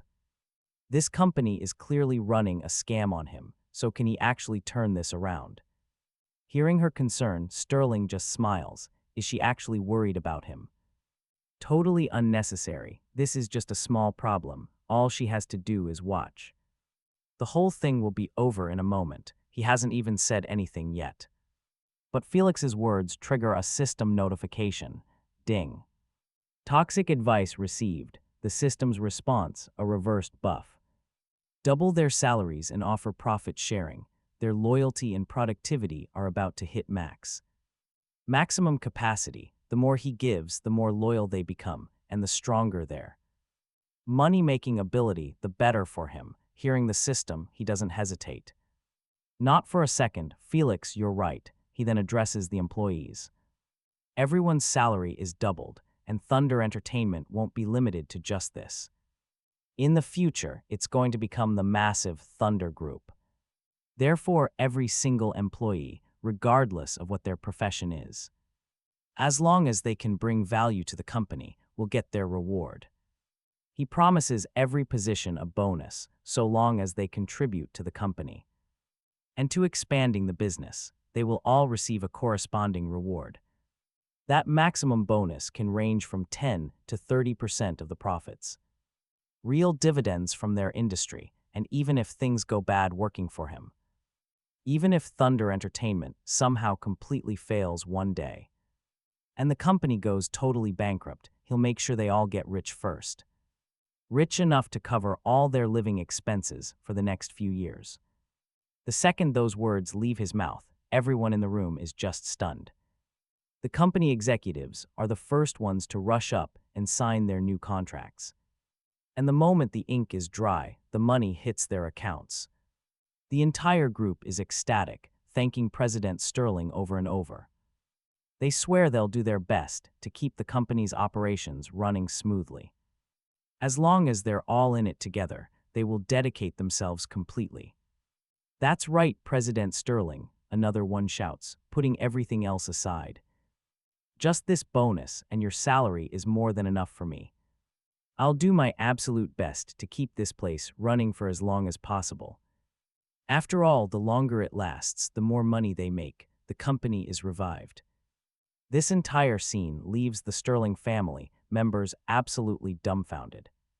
They can't believe it. Richard is just speechless. He's an idiot, a complete idiot. He understands nothing. He only knows how to make a fool of himself. How is he my son? Meanwhile, Felix just watches. Everyone in the company is now completely fired up. Incredibly excited and motivated. He's afraid these people might actually save the company. So he can't stop himself from speaking up. Brother, you may be rich, but the company has to do well for them to make money. Only then will they succeed. That's how people get a stable, long-term job without facing unemployment. I think you should probably just keep that money for yourself. What if this plan fails? Can't keep it afloat, just cash out your savings and buy another company. Create jobs for them, wouldn't that be better? But he knows it's terrible advice. The system, however, hasn't caught on yet. He immediately dismisses the thought. Even if he kept this money, the day his company inevitably goes bankrupt, he wouldn't have much left to start a new business. After all, a large company with this many employees isn't exactly easy to build from scratch. Besides, for him, hundreds of millions are paid out by the company itself each year. He just needs to hang on a little longer. Maybe a turning point is coming. A chance to finally flip losses into profits, maybe even make some real money. But it's all uncertain. Hearing this, Felix and Victoria just sneer at him. His company wants a comeback, absolutely impossible, well, unless one of his current unknown actors suddenly blows up, hitting the top or second tier. Or maybe one of the company's investments in a TV series becomes a smash hit. If she remembers correctly, the company currently has almost nothing left. Just 5 or 6 18th-tier production lines, and maybe there are a few mediocre celebrities and over 10 trainees. Plus, there's that one online series about to be released and a TV show that's currently filming, his eldest sister Alina chimes in. The company doesn't even have enough basic staff. He wants to grow the company. That's going to be ridiculously difficult. Unless he hires and retrains all new employees, and in the short term. That means the company simply can't make a profit. He would have to invest every dollar he earns for the next few years. It's all risk and no reward. His fifth sister, K.H. Lowe, just scoffs. It's his own choice, so why do they care? If he's got the money, just let him invest it. He's rich anyway, isn't he? Let him keep throwing cash at it. They'll just see how long he can keep the company running. But just as she finishes, an unexpected call comes through. Vice President Zhang gives an awkward, hurried smile. I'm so sorry, Mr. Sterling. I heard the company was sold yesterday, so we just went ahead and released The entire online series. We figured we'd see if a new CEO could change things. Before he can even reply, Felix cuts in. Is that the online series called Harm Promotion Diary, right? That series was produced so poorly, so low quality, it could never make money. You shouldn't be making dramas like that anymore. It's just going to hurt the company's reputation. Victoria jumps in. I've heard about that script too. So many companies already rejected it. I can't believe Thunder Entertainment actually filmed it. What is the point of making a web series like this? You can't make money. He completely ignores them. Instead, his gaze falls on Vice President Liu. He tells her, Sister Liu, answer the phone and put it on speaker. Let everyone in here listen to what this call is about. Sister Liu obeys. She answers and puts the call on speaker. Immediately, an excited voice erupts. Mr. Liu, congratulations. Seriously, congratulations. The online series your company produced has become a massive hit. It just exploded overnight, instantly. Our projections show this movie has become a total phenomenon. It has gone completely viral across the internet, based on this one series. Your company's market value could increase several times over, am I right? Making hundreds of millions from just one series is apparently a piece of cake. A representative starts talking business. When does the second season start filming? When picking a streaming platform, it has to be ours. The price is negotiable. Hearing this, the entire room goes silent, completely stunned. Felix's face is a mask of sheer disbelief. This was a company on the brink. It was on the verge of bankruptcy, but after he took over, it's instantly profitable. Turning cash immediately, Sister Liu can barely process it herself. General Manager Gal, are you certain that's the truth? If she remembers right, the show had repetitive scenes and uniquely cheap clothes. They were literally made from curtains and frames. Are you sure this program is actually a hit? The other party just laughs out loud. He says if they'd actually had money for good costumes and props, the show probably would have failed. It's because they had no budget. No money for costumes or makeup. That's exactly why the show blew up. This drama became a viral hit, spreading like wildfire online.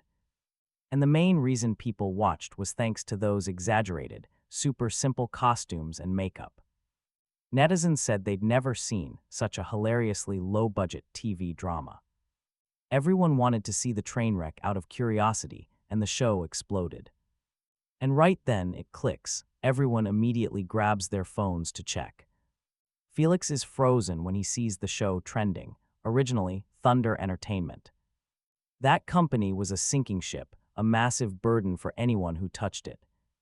But now it's a phenomenon thanks to this show. Thunder Entertainment is about to make an absolute fortune. The same old-timers who were just complaining are now beaming. I knew that young Master Sterling taking over was the best call. Just look at Thunder Entertainment now, a true phoenix rising from the ashes. I don't care if this is the young master's luck or his skill. All I have to say is this. From this day forward, I will definitely work my heart out for the young master. Felix just can't take it anymore. He worked so hard, poaching so many people, and it was all for nothing. Instead, the very people he looked down on struck gold with this show. They stayed loyal to Thunder Entertainment and won big. He can't stand to watch. He turns to leave, but a voice stops him dead. Brother Felix, why leave so soon? Did you just arrive? But I suppose you're leaving now is understandable. After all, you did steal a whole lot of people from my company. I should really reflect on that more. We at Thunder Entertainment have a mountain of work to do now. I won't entertain you any longer. You should get going. After saying that, he smiles at his remaining staff. Since the online series became a hit, we're going to ride this wave. Let's connect our company directly with this show's success. We will try to help our actors attract even more followers. Hearing this, Felix's desire to leave vanishes in an instant. He looks at the new boss with a fake, flattering smile. Brother, your company is so successful now. If a chance ever comes up, please, you have to help me out in this industry. But brother, you've never actually been a boss before. If you interfere without knowing better, the company will most likely lose this massive opportunity. If you ask me, you'd be better off leaving things to someone else. Company, he tells Felix to leave professional work to the experts. It's the only way a company can truly grow. Felix agrees, asking him to introduce someone who could help manage this place, just as he had asked. Felix had only mentioned it casually, not expecting him to be so agreeable. With a smile, Felix says he has the perfect person in mind. He introduces Lanny Lilly, the art director of Thunder Entertainment. Felix suggests that if she became the general manager, she could help Thunder Entertainment reach even greater heights. A system alert pops up. Ding, a new piece of advice has been received. Fake young Master Felix suggests using the company's own art director, Lily Lankai, as the new general manager. But the system warns that she will be incredibly strict. She's people-oriented, and making money is a secondary concern for her. This would normally slow down the company's growth, but then a reversed buff appears. Lily will consider him a true confidant, helping him develop the company with all her heart. Total loyalty. Plus, the company won't engage in any illegal or unethical business under her watch. Her personality will even bring unexpected benefits, helping the company grow better. Hearing that, he doesn't hesitate. Felix, you've introduced the perfect person, he says. His company's goal is to avoid all illegal or disruptive behavior. No violations. Lily's principles meet his standards perfectly. If you hadn't reminded me, I would have forgotten about her. After speaking, he addresses the crowd. I'm looking for someone named Lily, if you're willing, from this day forward. You are officially the general manager of Thunder Entertainment. The moment he speaks, every eye in the room shifts to a young girl in the corner. He steps forward, walking right towards her. From today on, you are the general manager of Thunder Entertainment. Starting now, you will have full control over everything in this company. I'm entrusting it all to you. You can make your own decisions, as long as you stick to your principles. Even if the company makes very little money, you will remain the general manager. Of course, he adds a warning. But if you do anything to harm me, I will come after you. Lily had always known what kind of person Felix was, which is why she had repeatedly rejected his attempts to get close to her. She thought that after he acquired the company, she'd be lucky just to keep her job. She never expected him to promote her directly to general manager. What's more, he's given her all the power. In that moment, she feels an incredible wave of gratitude. Mr. Sterling, you can rest assured. I will absolutely stick to my principles. And I will strive to help the company grow. He nods, then the company is in your hands. Do as you see fit. I need to spend time with my fiancée now. You all need to do your best. With that said, he and Serena Croft turn to leave. But just as they reach the door, Felix stops them. Serena Croft, he begins, I can't believe I chased you for so many years, only for you to become my brother's fiancée. It seems fate wanted us to meet, but not to be together. But there are a few things I need to tell you. Even though he grew up in an orphanage, living at the very bottom of society. But her brother has his own unique strength. He's incredibly lucky. And today Serena has seen it with her own eyes. Thunder Entertainment blew up right after Arthur bought it. It's not just profitable, it's a ticket to real wealth. And she believes in her brother's luck, insisting it will bring good fortune. Then Victoria steps up. She says, Serena, dear, I know my own son best. If you think he's not suitable, just tell me. I'll talk to the old man myself. We'll cancel the marriage contract. Richard chimes in, Miss Croft, our Sterling family knows its place. Arthur really isn't good enough for you, but don't you worry. Just say the word, he adds, and I'll take my family to cancel the engagement. They promise not to make things difficult for her. Then the eldest sister Eleanor adds, don't worry. Our family won't cause you any trouble at all. We just hope the Croft family doesn't come after us. this whole situation with Arthur. Our family will help you resolve it. They say all this right in front of everyone. The employees of Thunder Entertainment can only watch, their faces a mix of emotions. This is especially true for the old-timers who transferred from the main group. In that one moment, it clicks for everyone. The truth finally dawns on them. It turns out Arthur was abandoned by the Sterling family from the very beginning. Just then, Serena Croft's expression turns ice cold. Her voice is soft, but it carries immense weight. Are you finished? Once you're done, please step aside. I'm starting to wonder if you're really his relatives. Are you the biological parents and sisters of my fiancé? No matter what, Arthur is still my fiancé. Until we cancel this engagement, I expect you to show him proper respect. So, and one more thing. Since you all think Arthur isn't good enough for me and that being with him will bring you trouble, remember this. Do not act in my name. Because if I find out, you will regret it. With that, she pulls Arthur outside and into the car. She finally takes a deep breath. Even back in school, I knew Felix was a bad person. But I never expected you were being bullied like this at home. How could you possibly stand it? Hearing her concern, Arthur just smiles. First off, thank you, but you don't need to worry about me.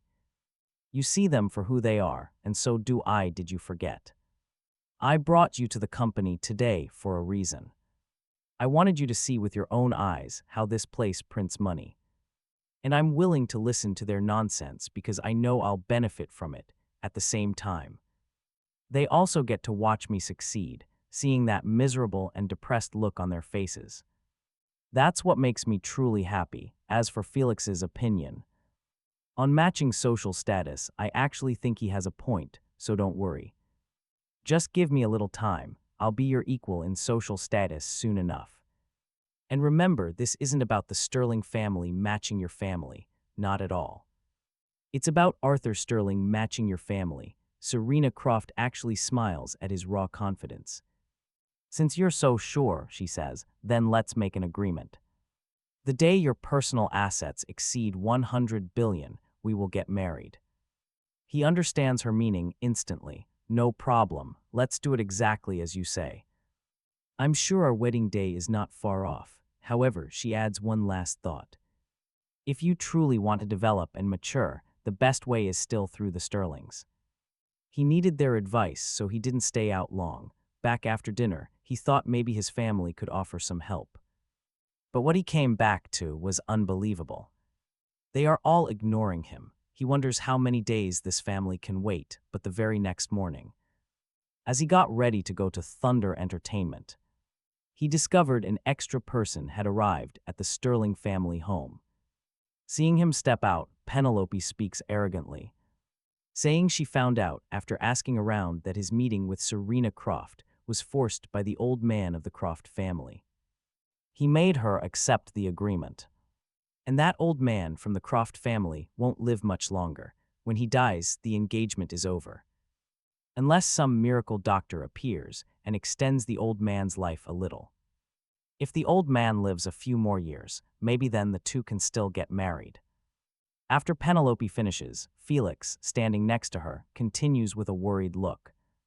Brother, don't blame Penelope for speaking so harshly. I'm the one who asked her to investigate.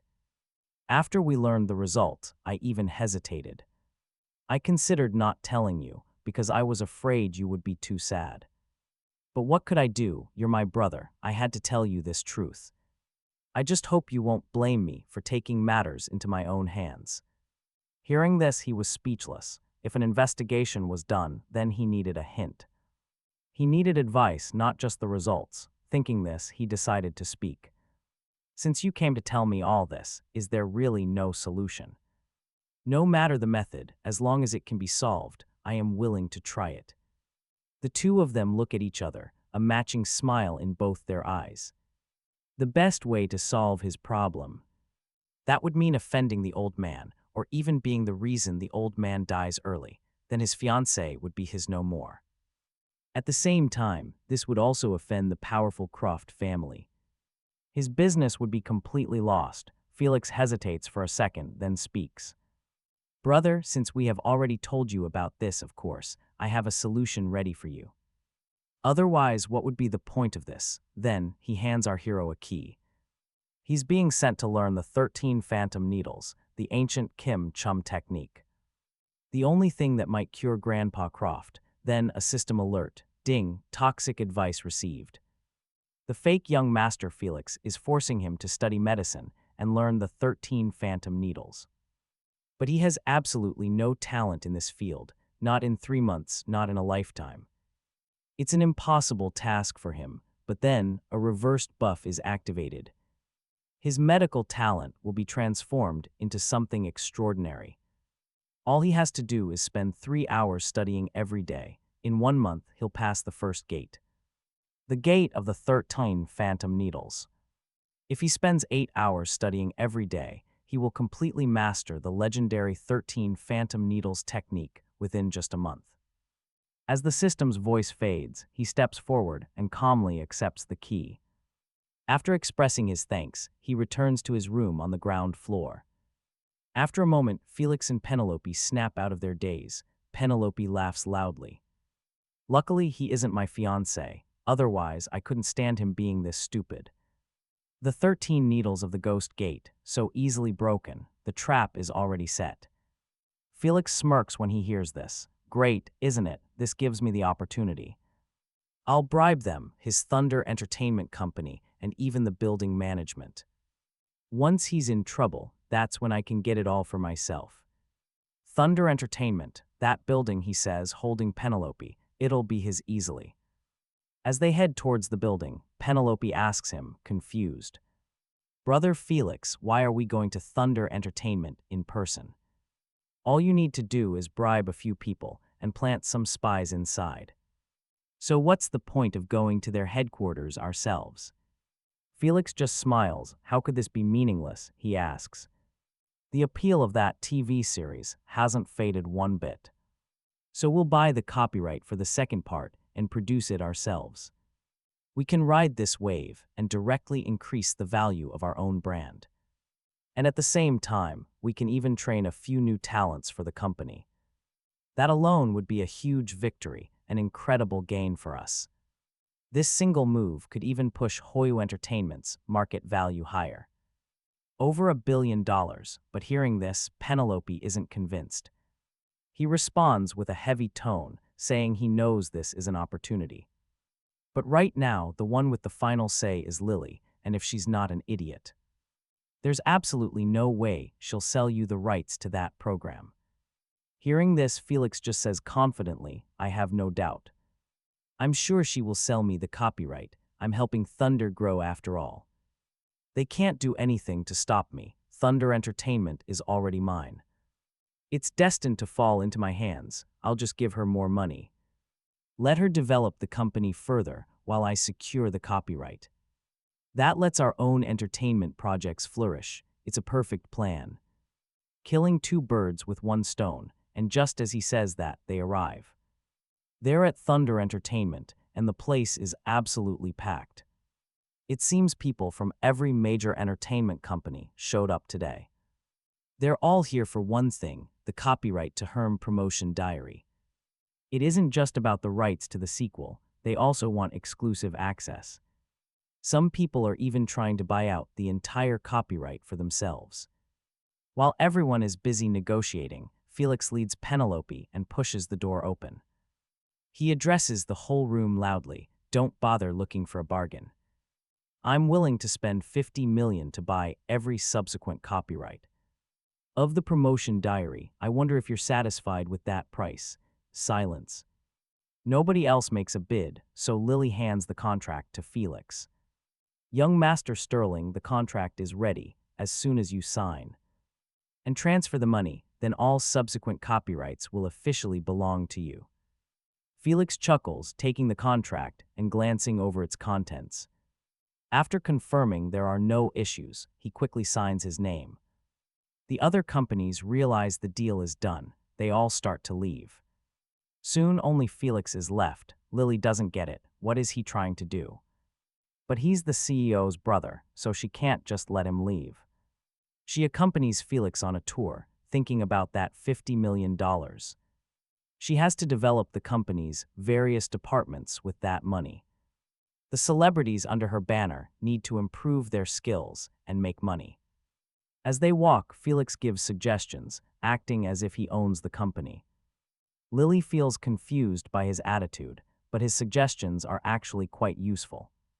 He planned to just let things run their natural course, thinking this would only last a day, but a whole month went by. The second young master of the Sterling family is apparently suffering from a serious illness. He's been coming every day to keep an eye on things. This all needs to be reported so Lily can make the right moves. With Felix's help this month, Thunder Entertainment has actually been doing better than ever. Felix also arranged his personnel perfectly, feeding them all the company's intel.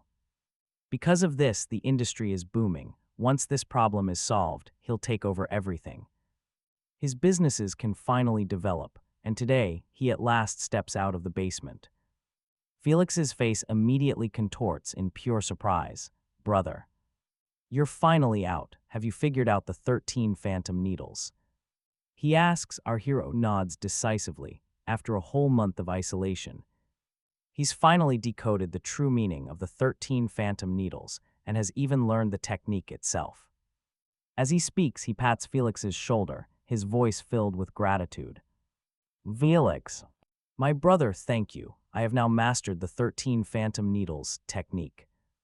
All he has to do is use the 13 Ghostgate needles to cure the old man of the Croft family." With that, his relationship with Serena Croft and their engagement will be set in stone. He tells Felix not to worry. He will never forget his help. If Felix ever needs him in the future, just ask. He'll help if he can. Hearing this, Felix just starts laughing. He had planned on taking over the business in 3 months. But his brother was so eager to serve it up. "Fantastic," he says, his voice buzzing. "With these 13 phantom needles, once you cure the old man, our alliance will be unbreakable, but there's no time to waste." Since he's already learned it, they must contact Serena Croft as soon as possible. They need to see if they can head to the estate and cure the old man. This way, the two of them can finally be together. He agrees. It has to be done soon. If he's late, it'll get more serious, and his methods won't work. All that training would be for nothing. He says this, pretending he's about to leave. But Felix pulls out his phone with a smile. No need to rush. Even though he's learned it, his exact skill level is still an unknown. So they'll invite another senior colleague to come along. That way, if any unexpected situations arise, a master can promptly fix the problem. And if nothing goes wrong, even better. Later, at the Croft family mansion, Serena Croft pulls him into a hidden corner. She's anxious. "Why are you suddenly here? I heard from Felix that you were coming to treat my grandfather. Can you really cure him? Do you know the consequences of this? I know you're not someone who's easily fooled. Tell me what is actually happening. Whatever your plan is, tell me everything. We'll find a solution together." He explains that he is here today because of his brother. Felix wants to see him fail spectacularly. Or maybe he's hoping he'll kill the old man, turning the two families into bitter enemies. In the end, he would become the target of her entire family. This way, he can take over all his businesses. To trick him, Felix even found a specific person. This miracle doctor had tricked them both, but our hero had his own plans. He might not even need to intervene directly, seeing this as a prime opportunity. He'd get benefits, and they'd never suspect he actually learned the 13 phantom needles. The only problem was getting a chance to use his skills. He needed an opening to treat the old man, and he hoped Serena could help. Serena Croft's expression turned deadly serious. "I think someone will help you," she said, "without me needing to do a thing. Your family is full of people. People who are hoping the old man dies. Some have already started making moves." She reveals someone even teamed up with Felix. Without her, how could he possibly get the chance to treat her grandfather? Even bringing in a real miracle doctor would be useless. But with this inside help, things just got much easier. As long as they create an opening, he's sure he can cure the old man. And once the patriarch is back, Serena's place in the Croft family would be secure. Returning to the hall, it wasn't just Felix and the doctor. A middle-aged man and a young man were also there with the group. The young man stood right next to Felix. Seeing them approach, the middle-aged man smiled. "Muya, this must be your fiancé. I heard from Felix that your future husband is amazing, figuring out the secrets all by himself. The legendary 13 phantom needles. He claims our hero learned the technique. Therefore, I won't stop you. Go on back and check on the old man. Let's see if your Ghost Gate 13 needles actually work. Save the old man, don't worry. If you can really save my dad then, setting everything else aside, as his son, I will be incredibly grateful to you." He and Serena Croft shared a look. They both understood the real meaning. He didn't know who this man was, but Serena Croft certainly did. At this time, her expression was perfectly calm, but inside she was seething with hatred. "Third uncle," she said, "is right. If we can save Grandpa, any effort is worth it. No matter the sacrifice." Then she wondered aloud how her uncle intended to show that gratitude. Empty words of thanks simply wouldn't be enough now. If her fiancé is the one who saves Grandpa, then no thanks are needed. He doesn't need gifts, money solves every problem. So her third uncle can easily bring out 200 million. Hearing this, Uncle Croft's face suddenly stiffened. "My niece is right. As long as we can save the old man, forget 200 million. Even a few 100 million more is fine. 4 or 500 million, even 1 billion or 800 million is fine." And the young man beside him then stood up, smiling as he spoke. "Eldest sister, to treat Grandpa, I'm willing to give my all. If Grandpa recovers, I'll give him my entire savings of 20 million. He also hadn't expected this. He came to save someone and got an unexpected bonus. So he waved the phone in his hand. Then, thank you very much, Third Master Croft and young Master Croft. I've recorded everything you just said. Don't wait until I've cured the man and then try to back out. If you default on your debt, he'll just have to ask the old man to judge." Uncle Croft paused for a moment, then asserted firmly, "Don't you worry. We absolutely keep our promises. If you truly save the old man's life, then my 200 million, let alone another 100 million you could offer, it wouldn't be a problem." The group then makes their way to a room out in the garden. Upon arriving, they see that more than 10 members of the Croft clan are already gathered there. Whether they believed in the treatment or not didn't really matter at this point. Some were afraid of a cure, others were terrified it wouldn't work. The fear of making the old man's condition worse had them all at a standstill. And at that exact moment, the miracle doctor appears before everyone. He declares with righteous anger that using the 13 Ghost Gate needles is only beneficial. As long as no mistakes are made, there's absolutely no harm. This technique won't injure the old man. Don't tell me none of you want him to wake up. I know you're all just scared of taking responsibility for the outcome. So if you trust me, let the young man Arthur perform the treatment. I don't want any credit for this cure. However, if any problems arise during the process, I will take full and complete responsibility. Is that clear?" Hearing this promise, the others let out a collective sigh of relief. A talented doctor has volunteered.